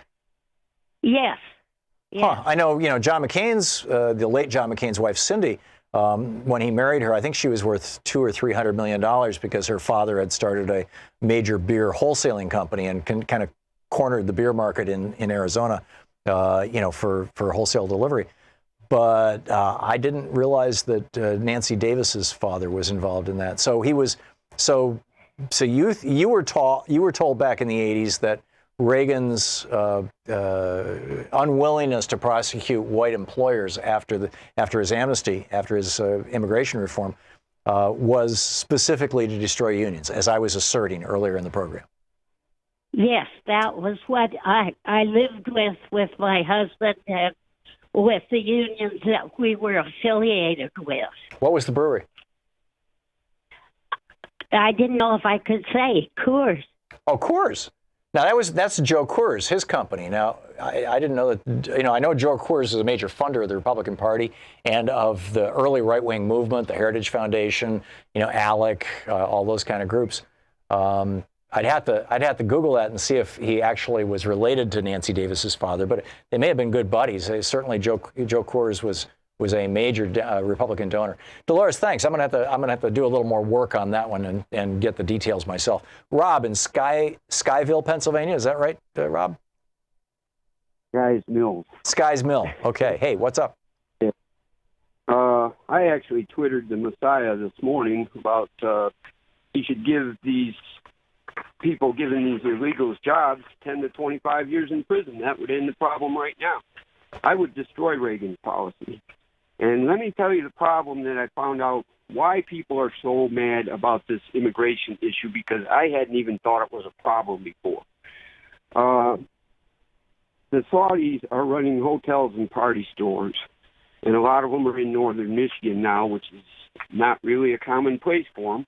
But they're not paying into workman's comp, and they're basically. They're not. I'm sorry, Rob. You're kind of faint. Can you, or maybe Sean?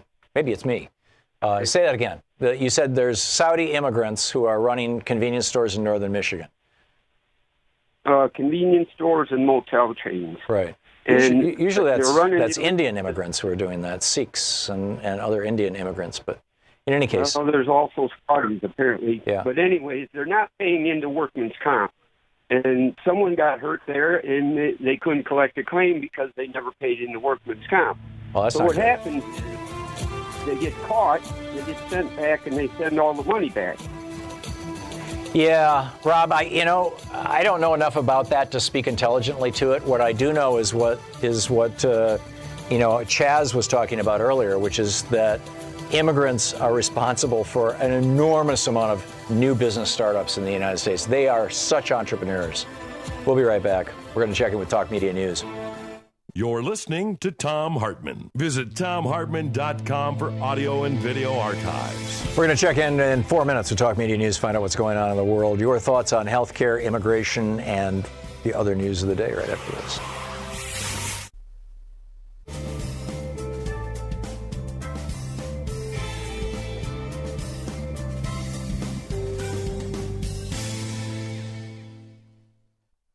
And welcome back.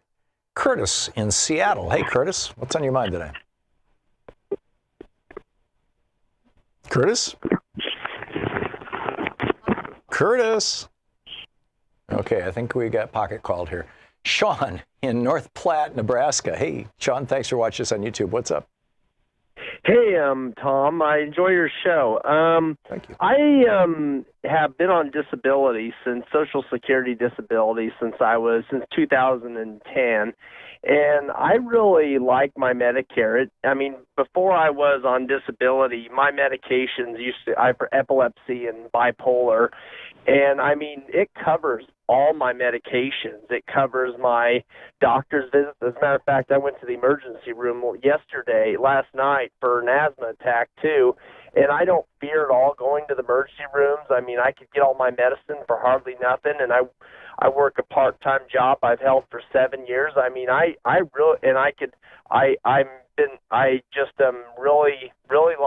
It's helped me out an awful lot. This is Medicare or Medicaid? Medicare with my Social Security disability. It's Medicare. I see. So, interesting. So, not being disabled, I'm not familiar with that process. I thought that when you got Social Security disability and you were under 65, that you automatically got Medicaid, but it's Medicare. Well, that's great.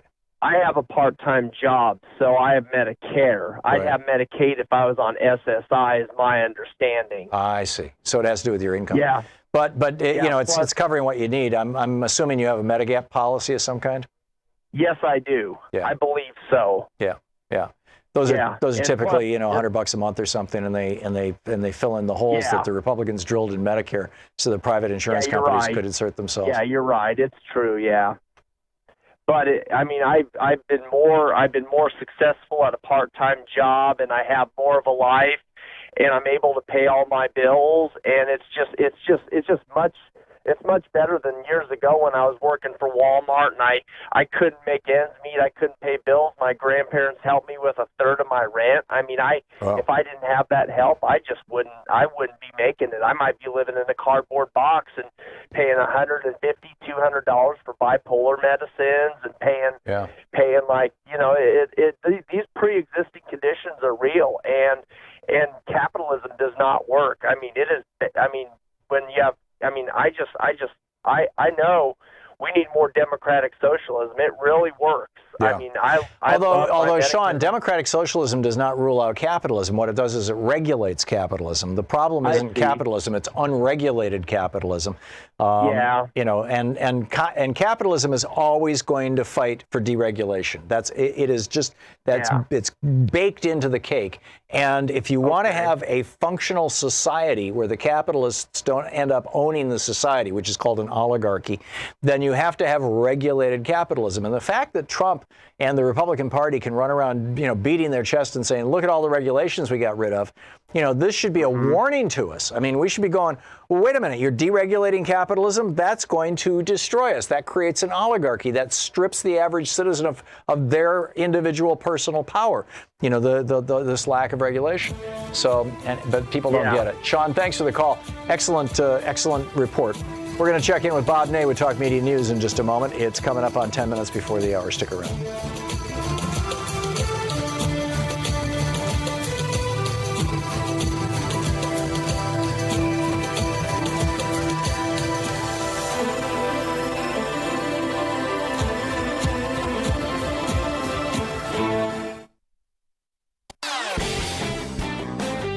Thom Hartmann Program, we're creating basically 3 programs identically at the same time. We've got the normal commercial program. We have our television program that is carried by Free Speech TV, and we do fundraisers for Free Speech TV, and a small amount of that money comes back to us, which helps us provide that show to Free Speech TV. So that stream has its own revenue stream in it. And then we also provide a nonprofit radio show with no commercials in it that's completely nonprofit compliant to our Pacifica affiliates, to the stations all over the country, nonprofit stations. We pay for that one because we don't charge them by your support at Patreon. And in exchange for that, over on Patreon, you can get the full 3-hour show, archives of the show, and special clips like this amazing clip that we're just now putting up about 6 ways America is becoming a third world country. Check it out, patreon.com/Thom Hartmann. Thanks so much for watching, and I hope this clip was useful to you, and thanks so much for supporting our program. Want to connect with the show online? You can find the Thom Hartmann Program on Facebook, Twitter, and Instagram.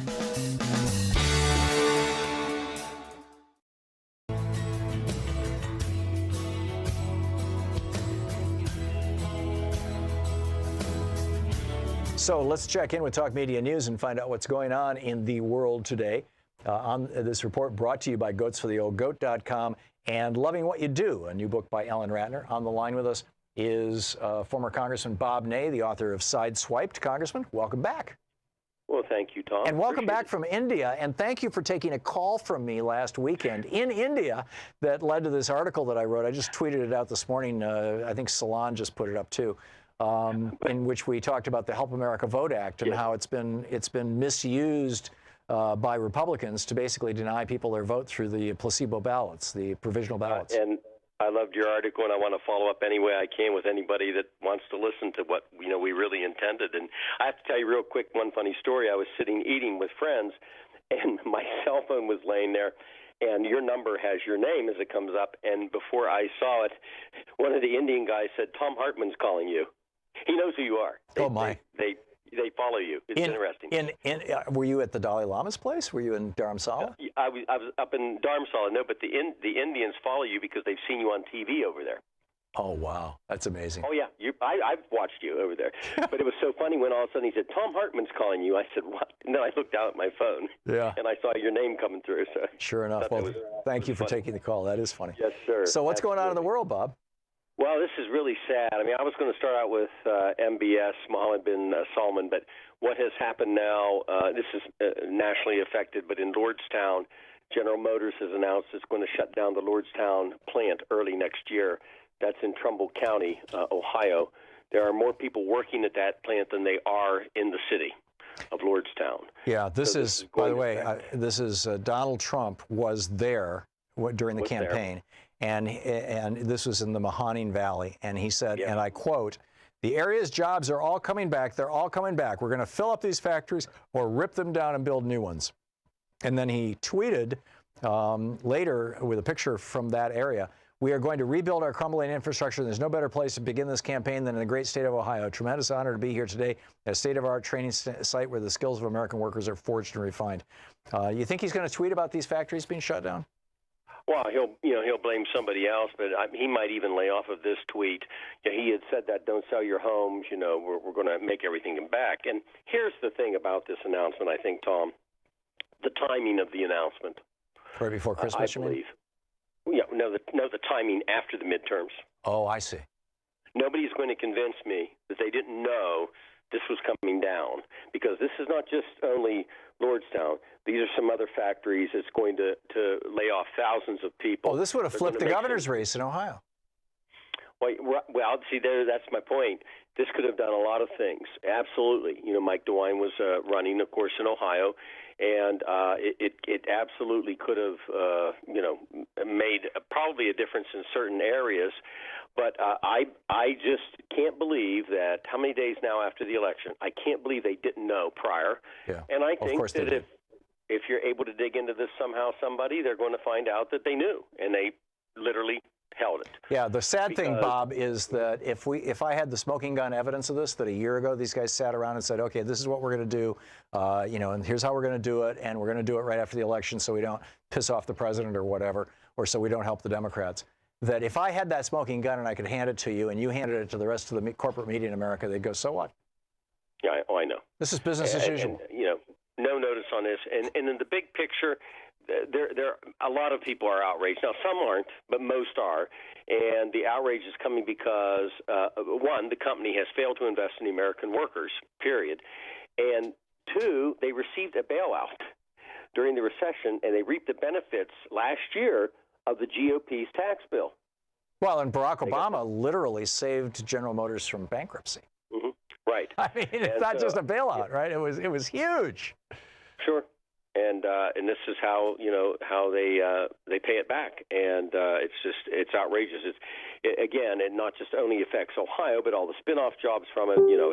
But it's a devastating blow to Trumbull County up there. Right. Just wanted to. And ultimately, it's going to be we're talking 14,000 workers in several cities, a couple of them in Canada.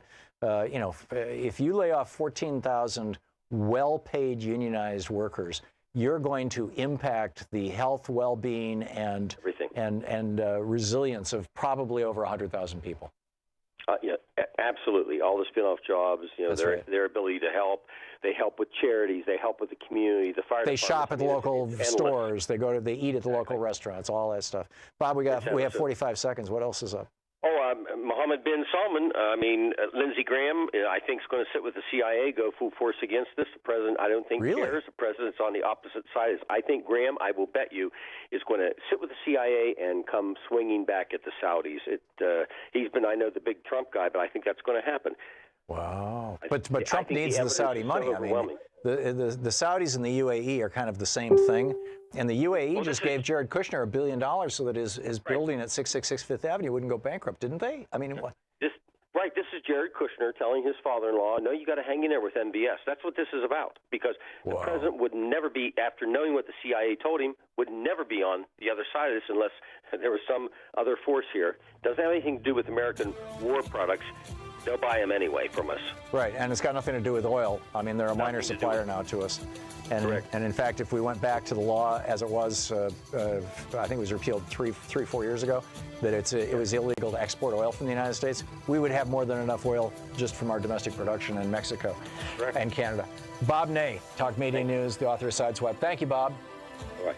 Great talking with you. We'll be right back. You're listening to Thom Hartmann.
It's the Thom Hartmann University Book Club. Today we're reading from The Undercommons, Fugitive Planning and Black Study by Stefano Harney and Fred Moten.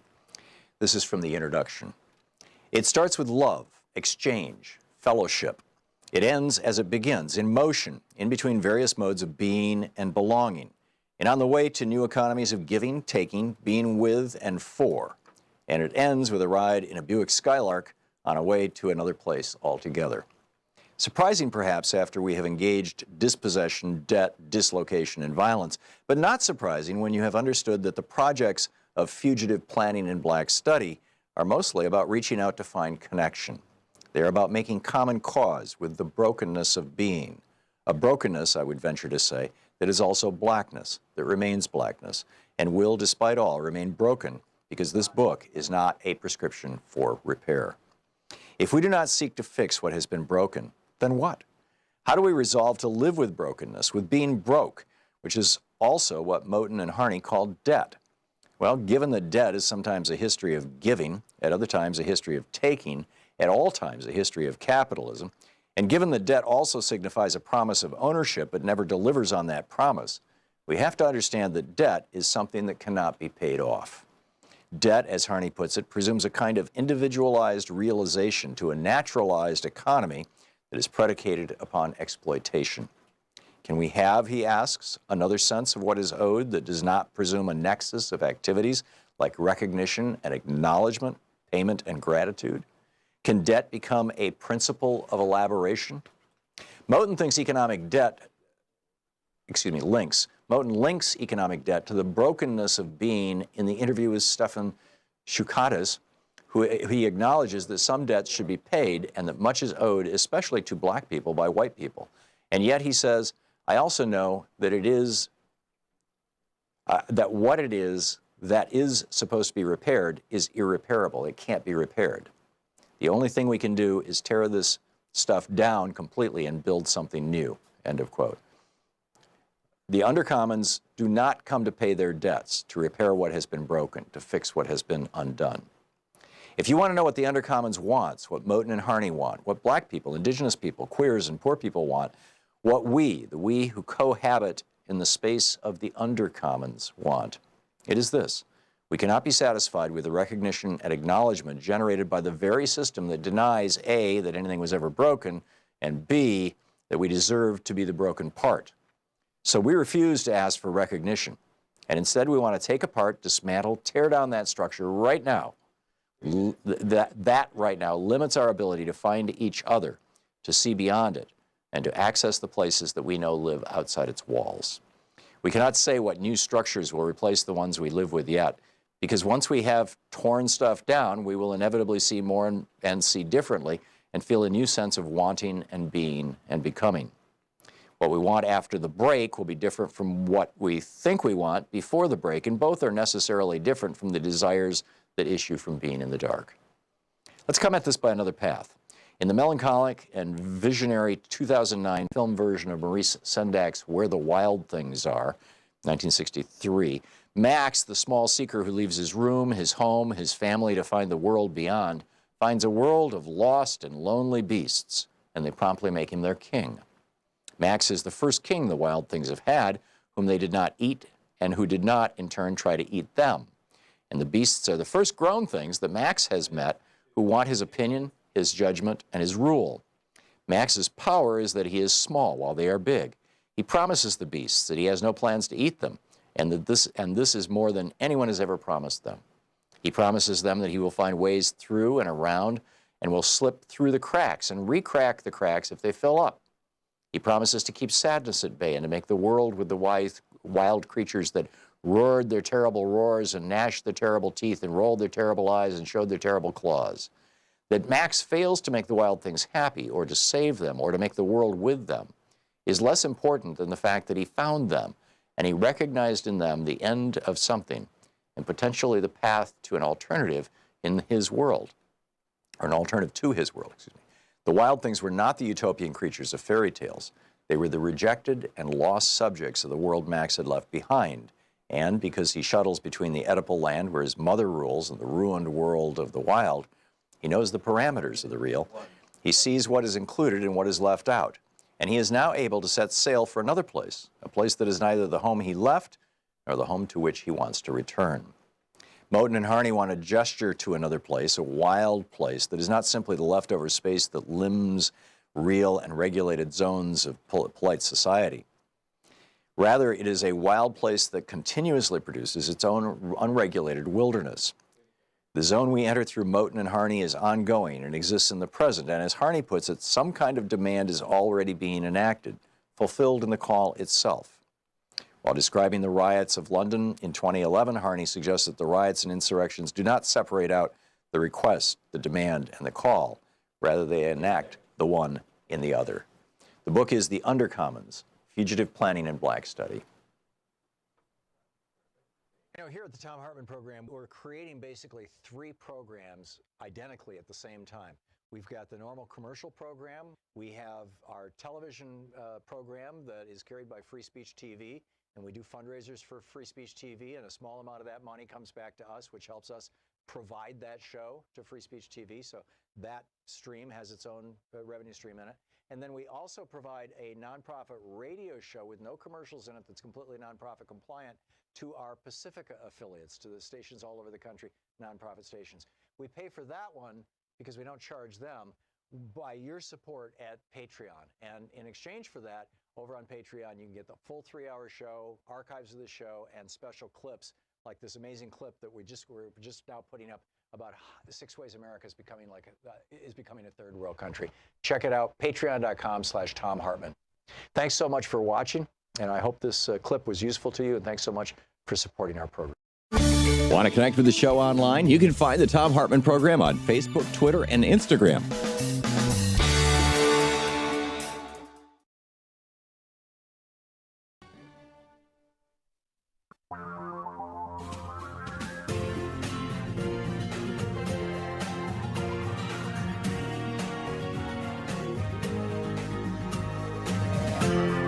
This is the Thom Hartmann Program. And welcome back. Thom Hartmann here with you. And boy, some rather concerning stories in the news. Sean and I were just talking about this. You know, could this be the beginning of World War III or something like that?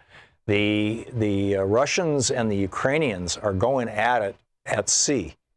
And the Russians are accusing us, the United States, of collaborating with the Ukrainians in producing an intentional provocation. And I don't know what we have said in response to that yet. This isn't getting a lot of press. But this, and in fact, I was thinking, you know, we should get Steve Cohen back on the program and find out what he thinks, but he's apparently out of the country. And this is concerning. This is very concerning.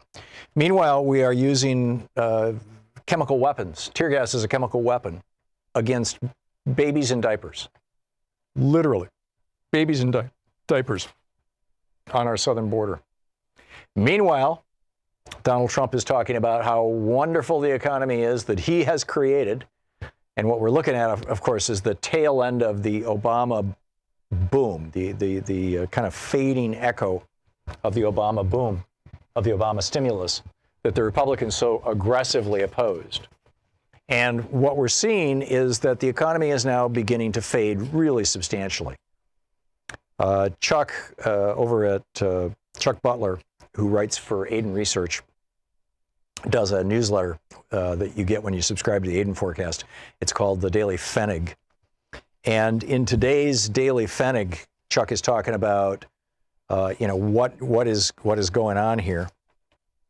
And oh geez, I thought I'd printed it out, but apparently it didn't print. But he goes through a whole list. I don't have it in front of me right now. He goes through a whole list of things that that are in downturn right now. That we're basically not talking about. Housing starts, new business startups, credit, corporate debt, all these things that are like teetering right now. And the market's up today, but it's like, is this the beginning of the end of the Obama boom? Has Donald Trump presided over, it was, when George W. Bush came into the White House, Bill Clinton left him a $1 trillion budget surplus, nearly $1 trillion. In fact, over the next 20 years, we would have paid off the national debt if George Bush had just kept things going the way that Bill Clinton had left them. And similarly, when Obama left, I mean, the debt was rising, but it was rising because of 2 wars that George W. Bush had started and because of George W. Bush's tax cuts. But it had stabilized, or relatively stabilized. I think we were down to about a $300 or $400 billion national annual deficit that was adding to the debt. So Obama had radically slowed it down, and he had put the economy back together. Now, the problem is, the problem with the way that it got put back together is that it was done along neoliberal lines rather than neo-Keynesian lines. From the 1930s until the 1980s, we understood, we being the government policymakers, economists, the average person, the average working person, we all understood that the economy is driven by what's called aggregate demand, by wages. Wages drive the economy. When people have money in their pocket, they buy things. When they buy things, that creates jobs, right? That demand for goods and services is what facilitates the production and distribution and delivery of goods and services. And we all understood that. This is John Maynard Keynes. He's like, you want to get out of the Great Depression? He said, you pay everybody to do something. Put money in their pockets and they will start buying things. And as they buy things, that will put business back to work. And he was asked, he testified before Congress about this. And some congressman said, well, just give money to people? And Keynes was like, well, you want them to work for it. People want to have the emotional good feeling associated with working. Right? There's self-respect that comes along with working and getting paid. So you want people to work for it. But, he said it's such a political truism. I mean, this is so real, politically speaking, or economically speaking, rather. This is so real that you could literally hire one guy to dig a hole and pay him, and another guy to fill the hole and pay him. And then the next day, another guy digs the hole and another guy fills, and you just keep paying them. And eventually you will jumpstart your economy. In other words, you don't actually have to produce anything of value. As long as you inject money at the bottom of the economy, at the worker level, that money will rise up and it'll float the economy. And that's exactly what happened in the 30s and 40s and 50s and 60s and 70s. That's exactly how it worked. And every single one of those decades outside of the 40s, we had World War II, or the 30s rather, the late 30s. But every one of those decades, if you take World War II out of the equation, we had more than 3% annual GDP growth over each decade. We have not accomplished that in a sustained fashion since then, with the exception of 6 years of the Obama administration. And Trump, he's claiming this. So Chuck Butler's comments. He's talking about the numbers and all these kind of things. And his point was, he says, in 2007, we saw major stocks selling.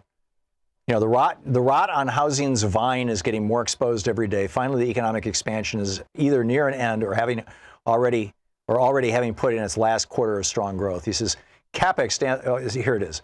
From David Rosenberg's Twitter feed, the credit contraction is starting and recession follows. See rates royal small mortgage firms on the front page of the Wall Street Journal. The number of U.S. non-bank mortgage lenders has shrunk 3.5% from a year ago. Over half of the $1.2 trillion of originations came from this group this year. David Rosenberg says CapEx orders declined at a 2.9% annual rate in the 3 months to October. CapEx is capital expenditures. In other words, companies are not even repairing their own factories. And they're certainly not making new capital expenditures. When that happens, that means companies are seeing a recession on the horizon. Meanwhile, we're seeing, this over on Common Dreams, the headline, corporate greed at its worst after reaping $514 million from GOP tax scam and billions in public subsidies, GM to fire nearly 15,000 workers. Now, this is the Reaganomics version. See, we had Keynesianomics, from the 1930s to the 1980s, where we understood that if you want to have a strong economy, you have to have workers, a strong middle class that's well paid, because that's what floats everything. And then Reagan came along and said, no, that's not how it works. If you want to have a strong economy, you give money to the very rich people and to the big corporations. You give them as much of the tax money as you possibly can, either in the form of tax cuts or in the form of outright gifts. And that money will trickle down to the average worker. And we have literally been doing trickle-down economics since Ronald Reagan became president in 1981. Nobody has changed this. This is still our system of, economics as the United States of America. And the clearest evidence of this is when George W. Bush was president and the economy collapsed, he was provided with two options. You can either, he could have done what FDR did. You had all these banks that were on the verge of collapsing. Right, which is what happened. The first week that FDR came into office, all the banks in America closed. And so you had all these banks that were on the verge of collapse, and George Bush could have done two things. He could have done what FDR did. What FDR did is he said to everybody who had a mortgage out there, I will buy your mortgage. The federal government will buy your mortgage, and we're going to convert it into a 30-year fixed rate mortgage. The average mortgage back then was 5 years. We're going to convert it to a 30-year fixed rate, and you will be able to keep your home, and your payments will go from $200 a month down to $20 a month, or whatever it is. And that program wound up in the 1960s. I mean, that's when it ended. And that saved the American homeowner across the United States. And that put the banks back in business. Or FDR, or George Bush was told, you could do what FDR did, which will save the working people and it'll save the economy. Or you can do what these new neoliberal economic advisors suggest you should do, Reaganomics, and inject all the money at the top, at the level of the banks. And that's what George Bush did. $24 trillion was injected at the level of the banks, the big corporations. General Motors is among them. It got more than $500 million. Inject all this money and then hope that money is going to trickle down to the average worker. And that's, that was our policy. And Obama continued that policy, and Trump is continuing that policy now. We are still using neoliberal economics, or AKA Reaganomics. And until we change, until we understand that it all starts with the workers, it doesn't all start with the billionaires, it doesn't all start with the entrepreneurs, it doesn't all start with the business people, it doesn't all start with the corporations, it all starts with the workers making enough money that they can buy things that builds. Until we understand that as a nation, we're going to continue making stupid economic decisions as a country. This is the Thom Hartmann Program. And this recession that's just starting right now and is going to pick up steam right after the first of the year, it's going to get a whole hell of a lot worse if we don't understand what's going on.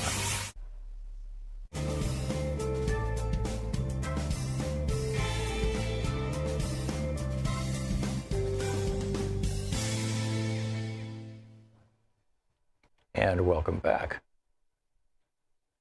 And let's see who's on the phone here. Rich in Philadelphia, in Indiana. Hey, Rich, you wanted to talk about Philadelphia, Mississippi, and Donald Trump. What's up? Well, I was enriched in my desires because of what Bob Ney was able to report on about United Auto Workers jobs being under threat now with that horrible transformation there. And I was made to remember how President Obama got Timothy Geithner to be the protector of the American automotive industry. Right. And bail out GM, who had been working predatory loans with GMAC and running a nihilistic business practice at the automotive fabrications. And they, for example, had that horrible faulty ignition switch problem that had been killing people, and they've been trying to get loose from. Right. It's just this obvious bad business by these people that are in charge, They are running. They'll kill us all, Tom. I swear to you. Right. The last guy to really hold these people to account was Ralph Nader and the Democratic Party that supported him in the 70s and 80s. That was it. And the thing that had me want to begin to reach out to you was how someone had said that Reagan had been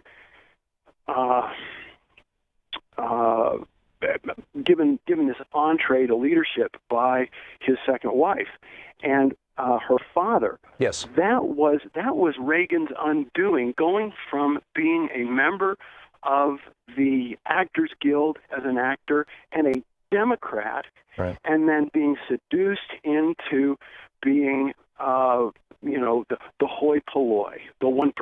Yeah, Nancy Davis's father, when he married Nancy Davis, his second wife, he was a Democrat, and he was openly supportive. In fact, I have a clip that I play sometimes of him campaigning for Hubert Humphrey for the United States Senate.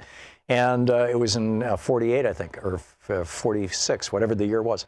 And when he married Nancy Davis, her father sat him down and said, Ronnie, if you become a Republican and you become a supporter of business, I can make you rich.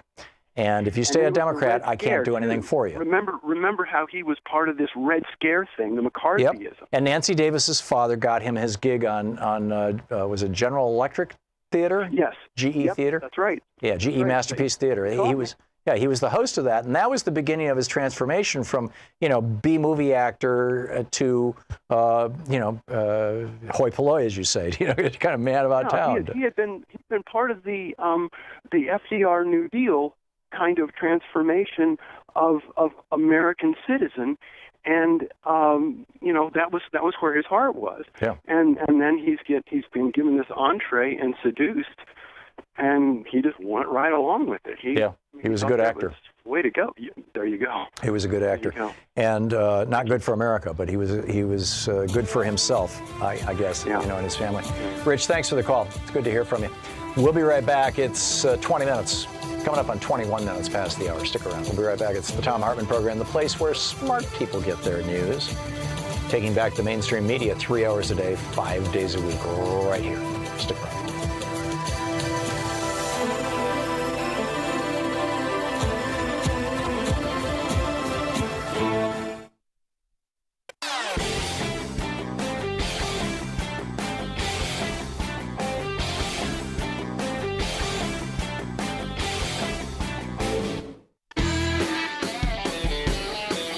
Welcome back. Thom Hartmann here with you, 21 minutes past the hour. Glenn in Indianapolis, Indiana. Hey, Glenn, it says you disagree with me. You go to the top of the list. What's up? Yeah, Tom, you were discussing the Clinton legacy that he left President Bush, and I just wanted to bring up that we were at war the whole time that Clinton was in office, but only our side was losing, and so Bush had to pursue the war, which cost lots of money to remedy that situation. And wait a second, Glenn. Wait, stop. What country were we at war with when Bill Clinton was president outside of Bosnia? Bin Laden and Afghanistan, because, Afghanistan was not bin Laden. Bin Laden was an individual criminal who had been expelled by his own country for being a criminal. He had been labeled a criminal. And he was living in Afghanistan, but Afghanistan as a country had nothing to do with 9/11 whatsoever. So what country were we at war with? Yes, we were at war with Afghanistan because that was his training ground, and all the other stuff was coming from Afghanistan to other countries. So Glenn, the guy who actually planned 9/11 wasn't bin Laden. It was that, and it wasn't Mohammed Atta. It was, Sheikh Khalid Mohammed was his name, and he was living in Pakistan. So, he was the guy who actually planned 9/11. So, are you suggesting that we were at war with Pakistan? Well, hold on just a second. Okay, can I speak for a second? Yeah. We had the USS Cole bombed. We had 2 African embassies bombed. We had the first World Trade Center bombing, and right. These were all criminal acts against the United States by bin Laden and his friends. And many of them were being plotted out of Afghanistan, many of them out of Pakistan. I don't see why that means that we were at war with those countries. Adolf Hitler wasn't just some guy who happened to live in Germany. He was the president of the country. or the chancellor. Tojo wasn't just, some guy who happened to live in Japan. He was the prime minister. You have to, if you're at war with a country, you actually have to have a country that has been hostile toward you. Afghanistan was never hostile toward us. In fact, George Bush, one of the first things that George Bush did when he became president, this was March of 2001, and I know this for a fact. You can look it up, Glenn. George Bush gave Afghanistan tens of millions of dollars. My recollection was it was around 30 million. I could be wrong. It could have been 40, but it was, under $100 million. He gave them tens of millions of dollars to burn the poppy crops because the heroin problem was causing a massive spike in AIDS in Eastern Europe and Russia in particular, and also in Western Europe and the East Coast of the United States. George Bush cut heroin production in Afghanistan in 2001. This is all before 9/11. Cut heroin production by over 80% by giving the Afghan poppy farmers cash. He said, here's $40 million, pass it out to the poppy farmers in exchange for burning their fields. Because, they only, heroin's very, very expensive stuff, but raw opium is at the point where it's grown, maybe $50 a pound or something, we were not only not at war with Afghanistan when George Bush came into office, George Bush handed Afghanistan a whole pile of money to stop the heroin epidemic. Let me tell you why we were at war, because Bill Clinton told George W. Bush, keep an eye on bin Laden, and he had tried to. You're absolutely right. Bin Laden, but he didn't make a full-out effort like President Bush did. And you know why that was, Glenn? He threw three cruise missiles into bin Laden's camp in 1998, and Newt Gingrich went on the floor of the House of Representatives and ridiculed him for it, saying he was trying to wag the dog, that he was trying to divert our attention away from the real national scandal that was happening, the really important thing that the Republicans were concerned about, which was that Bill Clinton got a BJ for Monica Lewinsky. If he hadn't been doing that, then that wouldn't have been a problem anyway, right? So he was basically a party president, and he let the other things go. That's what happened. And then real quick, I know it's been good time. Glenn, we live in alternate realities. We really do. Well, yeah, I know. You talk about the Obama economy. Well, it's funny, Obama come out and claimed the Trump economy while things were going good before the stock market dropped. Well, now all of a sudden the stock market's going down. Now I don't see him around claiming that, or the Democrats claiming it. So, here's the other thing is President Obama never had a quarter of 3%. He's the only president, I think, that ever did that. Trump has had 4% quarters.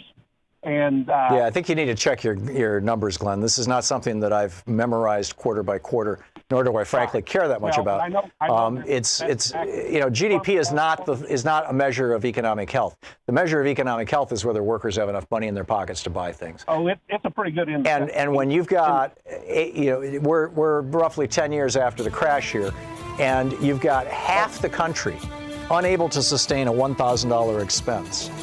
Then you don't have an economy that's working. We're one of the few developed countries in the world. The UK is the other one that has this kind of a actually terrible economy. While the stock market might look good, that's an indication of how rich people are doing.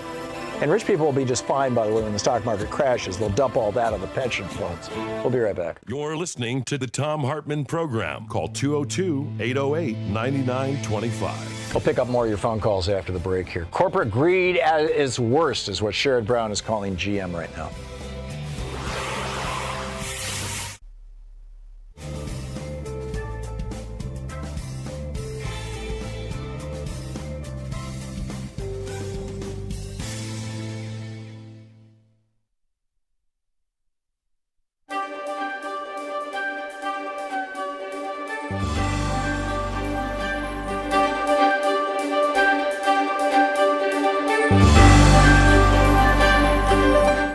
For our book club today, we're reading from a book by Elizabeth Holtzman, one of the former U.S. Congresswomen who sat on the committee that considered impeaching Richard Nixon. And this book is titled The Case for Impeaching Trump. Just came out. This is from the first chapter titled Impeachment. When Donald Trump's presidential election victory was announced in the early morning hours of November 9, 2016, like many Americans, I rubbed my eyes in disbelief and dismay. Two questions raced through my mind. What had become of America that a man so unfit, so small-minded, so mean-spirited could be elected? A man whose ethnic and racial bigotry had set the stage for his presidential run when he called Mexicans rapists and made racist birther attacks on President Barack Obama, whose vulgarity and misogyny were laid bare in the Access Hollywood tape when he bragged about forcibly grabbing women by their genitals, whose performance at presidential debates showed him not only flagrantly ill-informed, but manifestly unwilling to get informed? My second question was about how much harm this man would do to America as its 45th president. I have my answer now to the latter, less than 2 years after the election. President Trump has damaged American democracy far more than I would have guessed. He has refused to protect our system of free elections from foreign interference. He has relentlessly attacked the administration of justice, in particular the investigation into a possible conspiracy with Russia regarding the 2016 presidential election, putting himself above the rule of law. He has failed to separate his personal business from the country's, flaunting the Constitution's requirements. And he has violated the constitutional rights of the people in separating children from parents at the southwest border without due process of law. And to cover up these misdeeds, he has systematically lied to and assailed the press. These are great and dangerous offenses that the framers of our Constitution wanted to counteract and thwart. They provided a powerful remedy: impeachment. Many tremble at the word, fearing how President Trump's supporters will react to an impeachment inquiry, worrying that it will only further polarize an already deeply divided nation, or that there will not be enough votes in the Senate to convict him if the House of Representatives votes to impeach. Just calling for an inquiry will be viewed as a Democratic Party attack on the head of another party, a kind of coup d'etat. It's easy to find reasons to be anxious, but I'm not afraid. As a junior congresswoman, the youngest ever elected at that time, I served on the House Judiciary Committee that voted to impeach President Richard Nixon for the high crimes and misdemeanors he committed in connection with the Watergate cover-up and other matters. Through thorough, fair, and above all bipartisan, the committee acted on solid evidence presented in televised hearings that riveted the nation, handing us the blueprint for how impeachment can be successfully pursued today. In our 225 years of constitutional democracy, the Nixon impeachment process has been proven to be the only presidential effort that worked. Though Nixon resigned, the only president ever to do so, 2 weeks after the committee's impeachment vote, he did so to avoid the certainty of being impeached and removed from office. We became a better nation for having held the president accountable. All of which raises two further questions. Should we be considering the impeachment of President Donald J. Trump? Will we again become a better nation by pursuing that option? To answer, we need to set aside President Trump's unremitting attacks on the environment, on our close allies, on the Affordable Care Act, and any disagreements we have over policy, as well as any personal animus, and simply ascertain whether he has engaged in the kind of egregious conduct that would meet the constitutional standards for impeachment and removal from office. This means we have to focus sharply on his potentially impeachable offenses. In doing so, we will find it useful to compare them, when possible, to similar offenses by President Nixon, found to be impeachable by the House Judiciary Committee in 1974. Here is a list of some of President Trump's potentially impeachable offenses developed as of this writing. A possible interference with or obstruction of the administration of justice and an abuse of power. On May 9, 2017, Trump fired FBI Director James Comey, who is investigating both his national security advisor, Michael Flynn, and Russia's connections to the Trump campaign in connection with influencing the 2016 presidential election. 2 days later, President Trump admitted to NBC's Lester Holt that Comey's firing had to do with that, quote, Russia thing. In other words, President Trump acknowledged that he was trying to shut down the FBI investigation into his own possible conspiracy with Russia. Flynn has since pleaded guilty to lying to the FBI. The Comey firing uncannily echoes Nixon's firing of the special Watergate prosecutor for seeking highly damaging information about that president, a brazen defiance of the rule of law that triggered the start of impeachment proceedings against Nixon. A second possible interference with or obstruction of the administration of justice and an abuse of power. President Trump has persistently and publicly attacked those heading the Russia investigation, including Special Counsel Robert S. Mueller III and Deputy Attorney General Rod Rosenstein, and has repeatedly condemned Attorney General Jeff Sessions for recusing himself, suggesting that he wants to fire any and all of them in order to get control of the Russian investigation. He actually did give an order to fire Mueller. A failure to care that the laws are faithfully executed is required by the Constitution. To try to deflect public concern about his possible role, well, it continues from there. The case for impeaching Trump by Elizabeth Holtzman. Want to connect with the show online? You can find the Thom Hartmann Program on Facebook, Twitter, and Instagram. Here with you, and Michael in Kalamazoo, Michigan. Hey, Michael, what's on your mind today? Well, no, I wanted to lift up the minimum wages at the state level. I think that's an example of Keynesianism that's really working in America right now. It's just a perfect example. It's one of the good things happening. That's right, and that's why in blue states that have raised their minimum wage, and we saw this writ large just in the city of Seattle when they 3 years ago, very controversially raised their minimum wage to $15 an hour, and all of a sudden prosperity happened in those areas. In fact, it wasn't Seattle; it was SeaTac, wasn't it? The area out near the airport. It was a suburb, and so it was like a perfect microcosm, a perfect example. And whereas those red states that still have right to work for less laws, so it's hard to unionize, and still have a $7.25 minimum wage, which is less than people were making in 1968, inflation adjusted.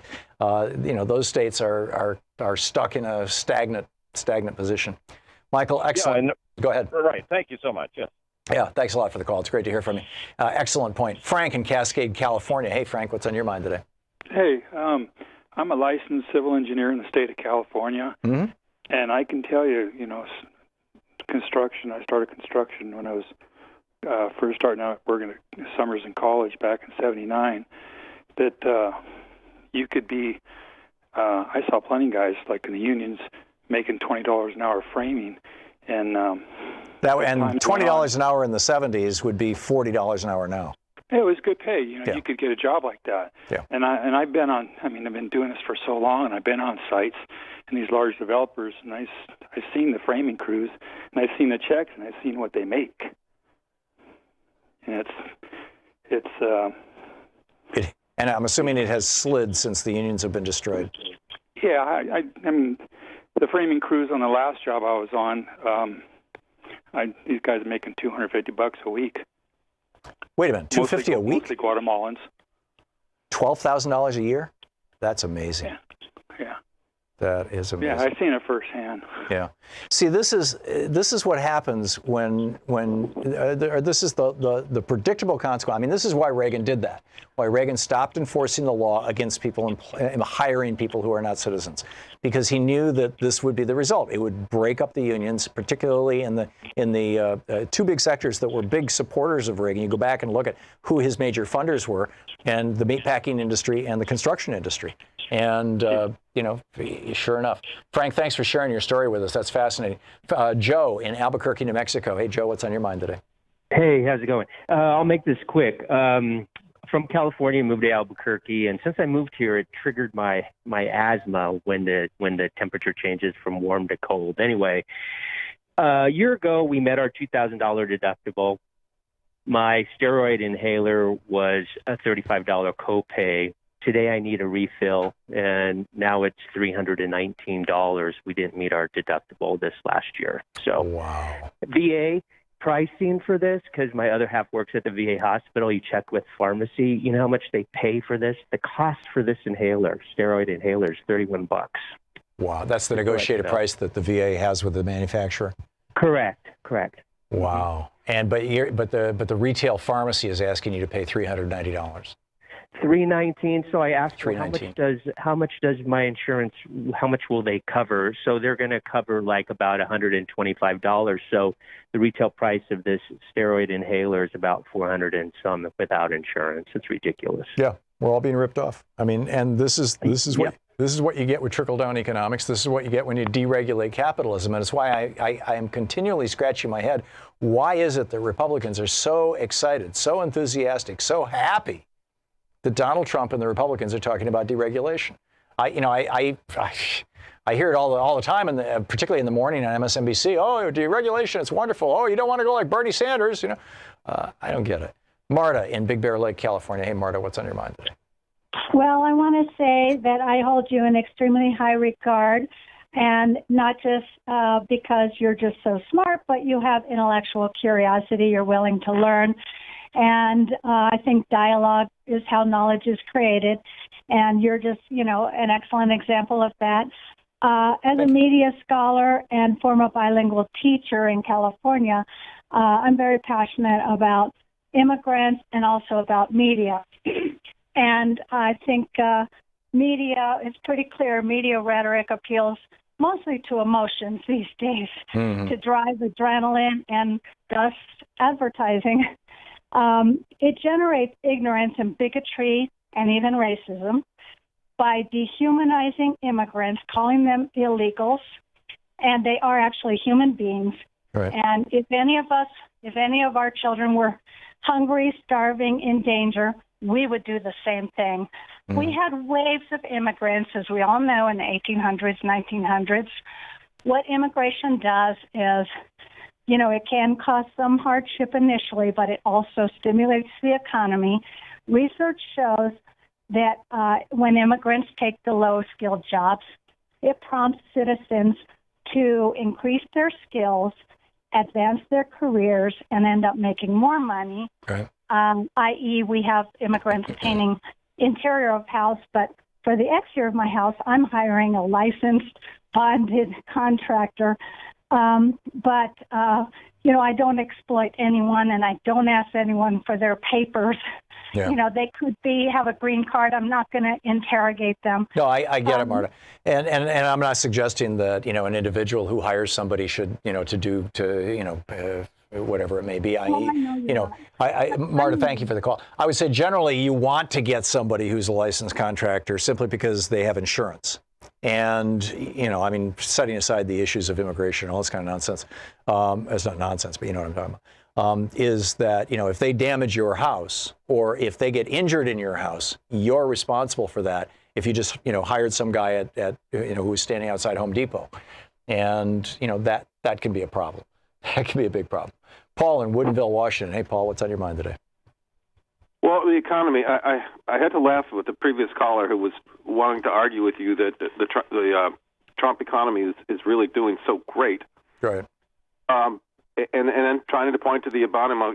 The Obama economy, if you want to measure by the stock market, and if you did point out that that's not the measure of the economy, nor is the GDP, but the Obama economy, the stock market tripled from March 9th. And this was funny when they talked about how the record bull market started, actually, when you counted the days, to March 9th, 2009. Right.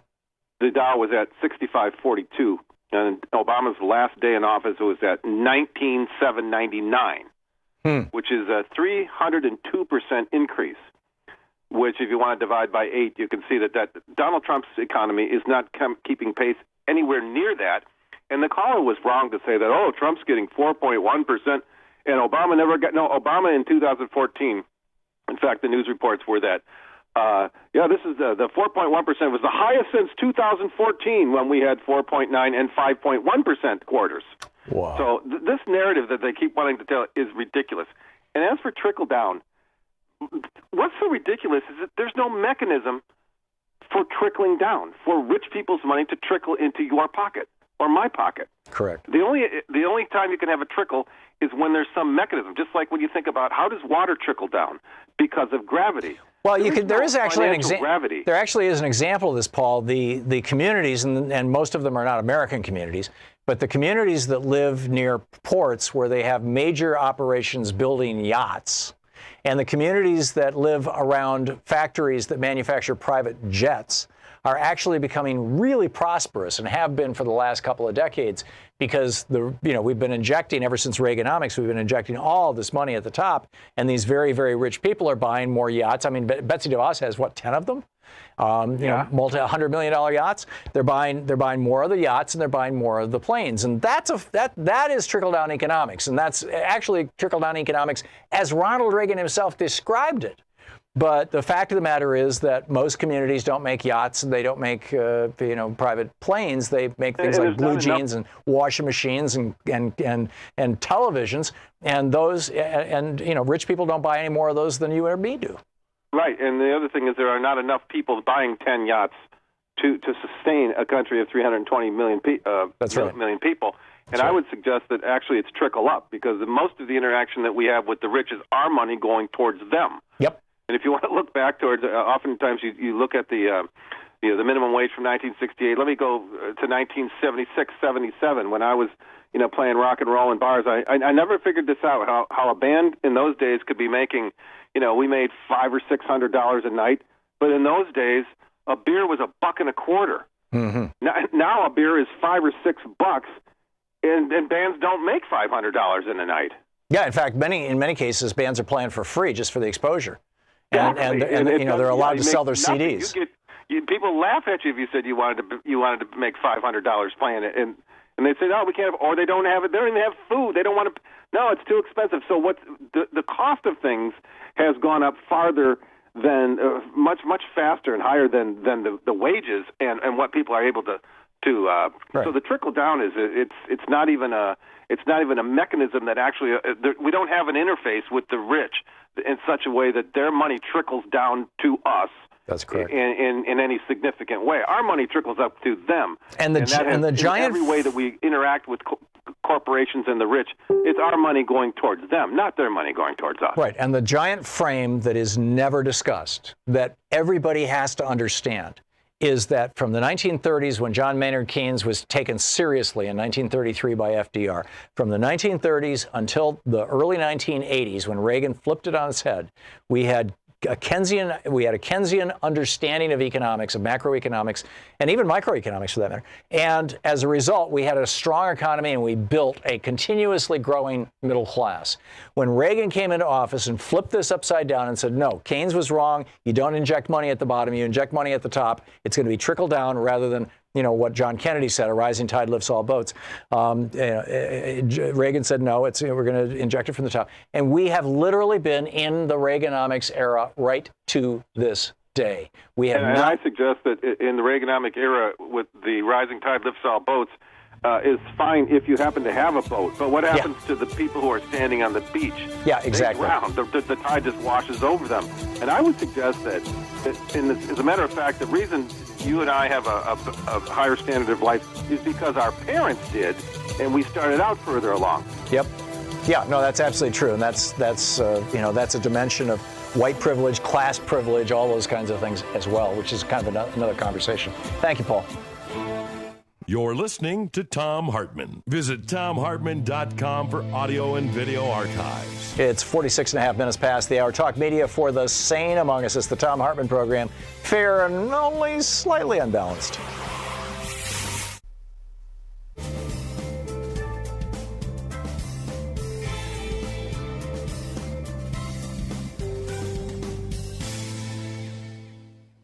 And welcome back. Gary in Huntington, West Virginia. Hey, Gary, what's on your mind today? Hi, Tom. Thank you. Thank you for taking my call. I appreciate it. Sure. As you know, this topic that you're talking now is very dear to my heart.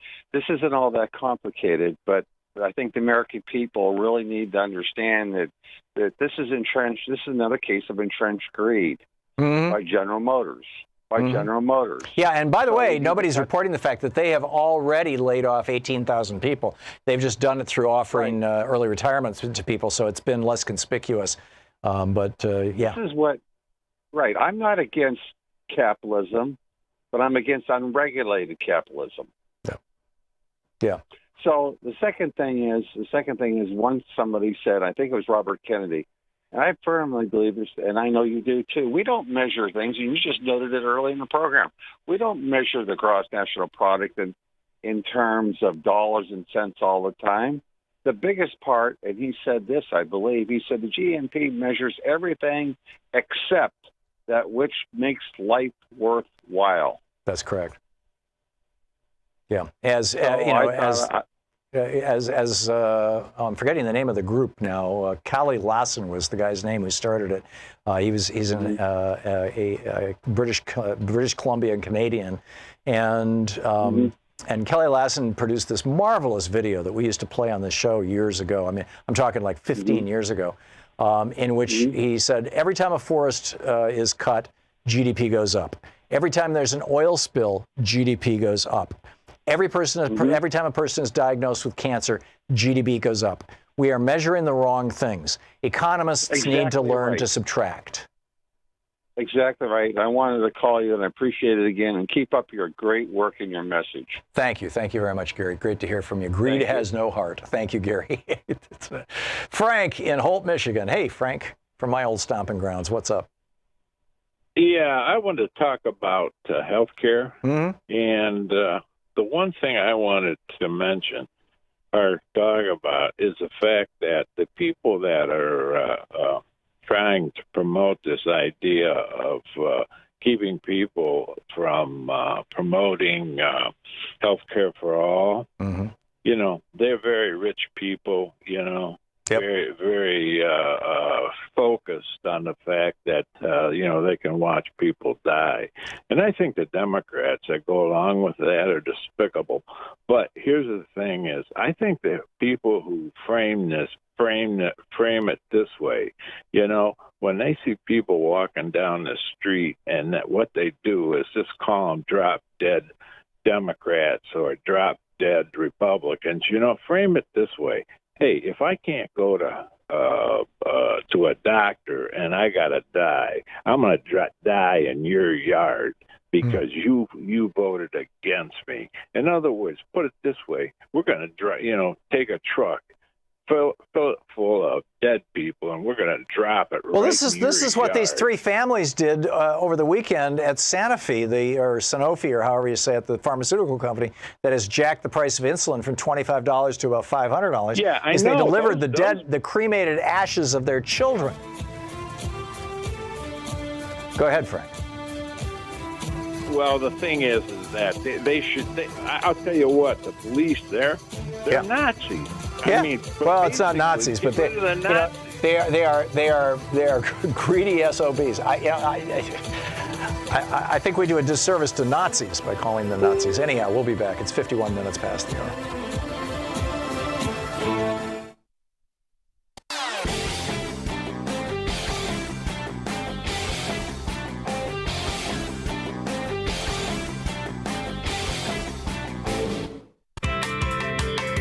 Welcome back. Thom Hartmann here with you. Just for the record, you can't do a disservice to Nazis by comparing them to health insurance companies and drug companies. There's still nobody as bad as the Nazis, right? And what's really a shame is that they're making a comeback here in the United States. Troy in Brooklyn. Hey, Troy, what's up? Hey, Tom, quick question. Has there ever been a point in time, like now wages are going up, they're looking to increase prices, and that'll increase inflation. Has there ever been a point in time in history where they have maybe put a cap on inflation, like wages increasing by corporations, unless they could have some type of proof that their costs have increased instead of just artificially inflating it? Right. Then they basically just reset everybody back at zero. Even if you raise wages, if they keep raising the cost of everything, you're never able to actually get ahead. And hopefully I can get a point in on immigration quickly. Well, in part, I mean, you know, what you're talking about is revaluing a currency. I was visiting Israel back, 30 years ago, right after they revalued the shekel. And every 1,000 shekel note became a 100 shekel note, as I recall. I think they knocked 1 zero off. They might have knocked 2 zeros off. And, you know, to try and get their currency basically, you know, to look like other currencies of the developed world. That's not an uncommon thing, but that doesn't have a lot to do with inflation. That's what you do after a long bout of inflation, which is what had happened. But basically, inflation is caused by two things, Troy. One of them is government policy that specifically says we, as the government, want to borrow with money that we pay back. When we pay the money back, we want to pay it back with dollars that are worth less than the dollars that we borrowed.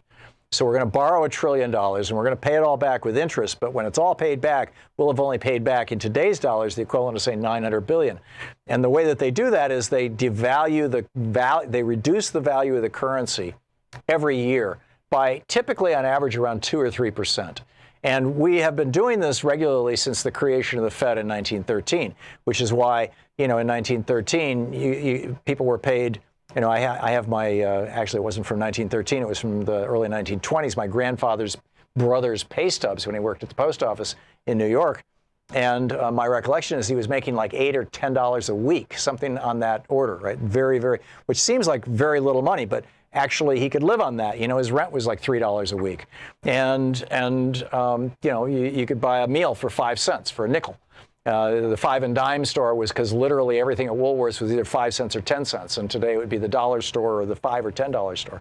So government creates inflation very specifically that way. But the way that usually inflation gets out of control is when a commodity which is essential to the functioning of the economy, when that commodity starts rising in price really radically, really rapidly. And the only example that I can think of in the history of the United States, or the modern history of the United States, the post-1913 development of the Fed, was in the 1970s when the Arabs, you know, when we supported Israel in the war against Egypt. And, well, actually, twice we supported Israel. And the Arabs cut off our oil, twice. The Arab oil boycotts of, I forget the years now, but there were 2 of them. One was in the early 70s and the other was in the mid-70s.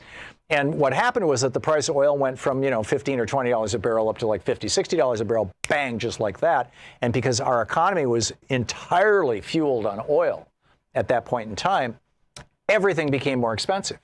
And that's inflation. But, you know, and it took a while for wages to catch up with that. Now, the way that the Fed tried to control that inflation was by increasing interest rates. And, you know, driving up interest rates suppresses economic activity.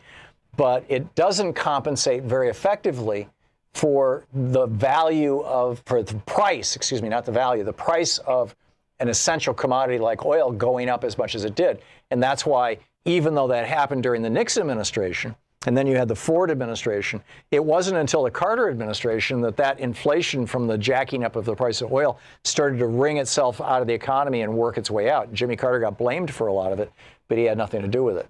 So those are the principal ways that inflation is, you know, happens, either intentional or as a result of commodities. So I don't know of any country that's ever rebooted or said we're going to go with zero inflation or zero debasement of the currency. It seems like every country that uses fiat currency over time debases their currency. We can debate whether that's a good thing or a bad thing, and that's kind of a whole separate conversation. Troy, thanks for the call. Mark in Lowell, Maryland. Hey, Lowell. Hey, Mark. You have the last minute. What's up? Yes, sir. Real briefly, Tom. There was an article written in the Washington Post by Mr. Samuelson about the myth of stagnant wages.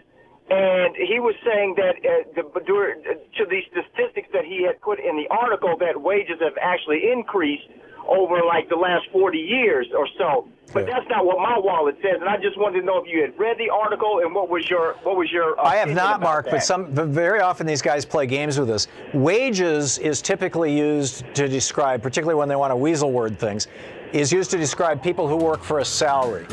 People who have, you know, you're making $26,000 a year, $35,000 a year, $190,000 a year, a salary. That's a wage, but that's not an hourly income.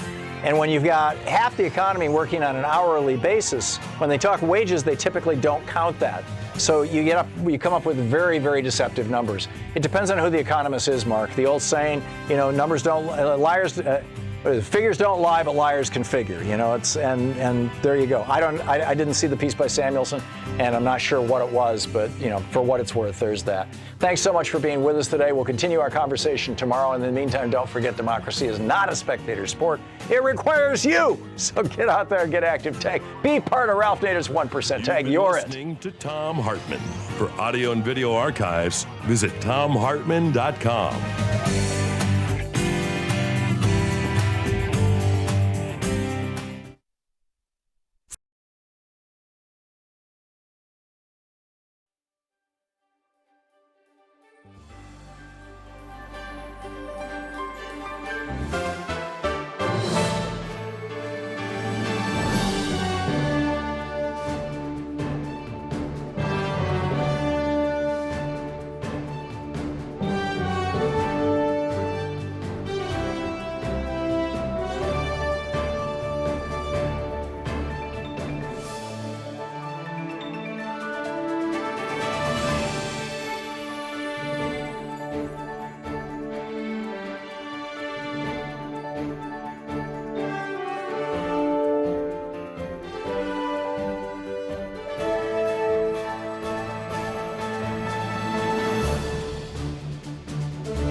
You can support this program at patreon.com/Thom Hartmann, Thom Hartmann with 2 N's. You're helping our team at the Thom Hartmann Program to air our show for free on nonprofit radio and cable stations. And what you get for that is supporter-only videos from me.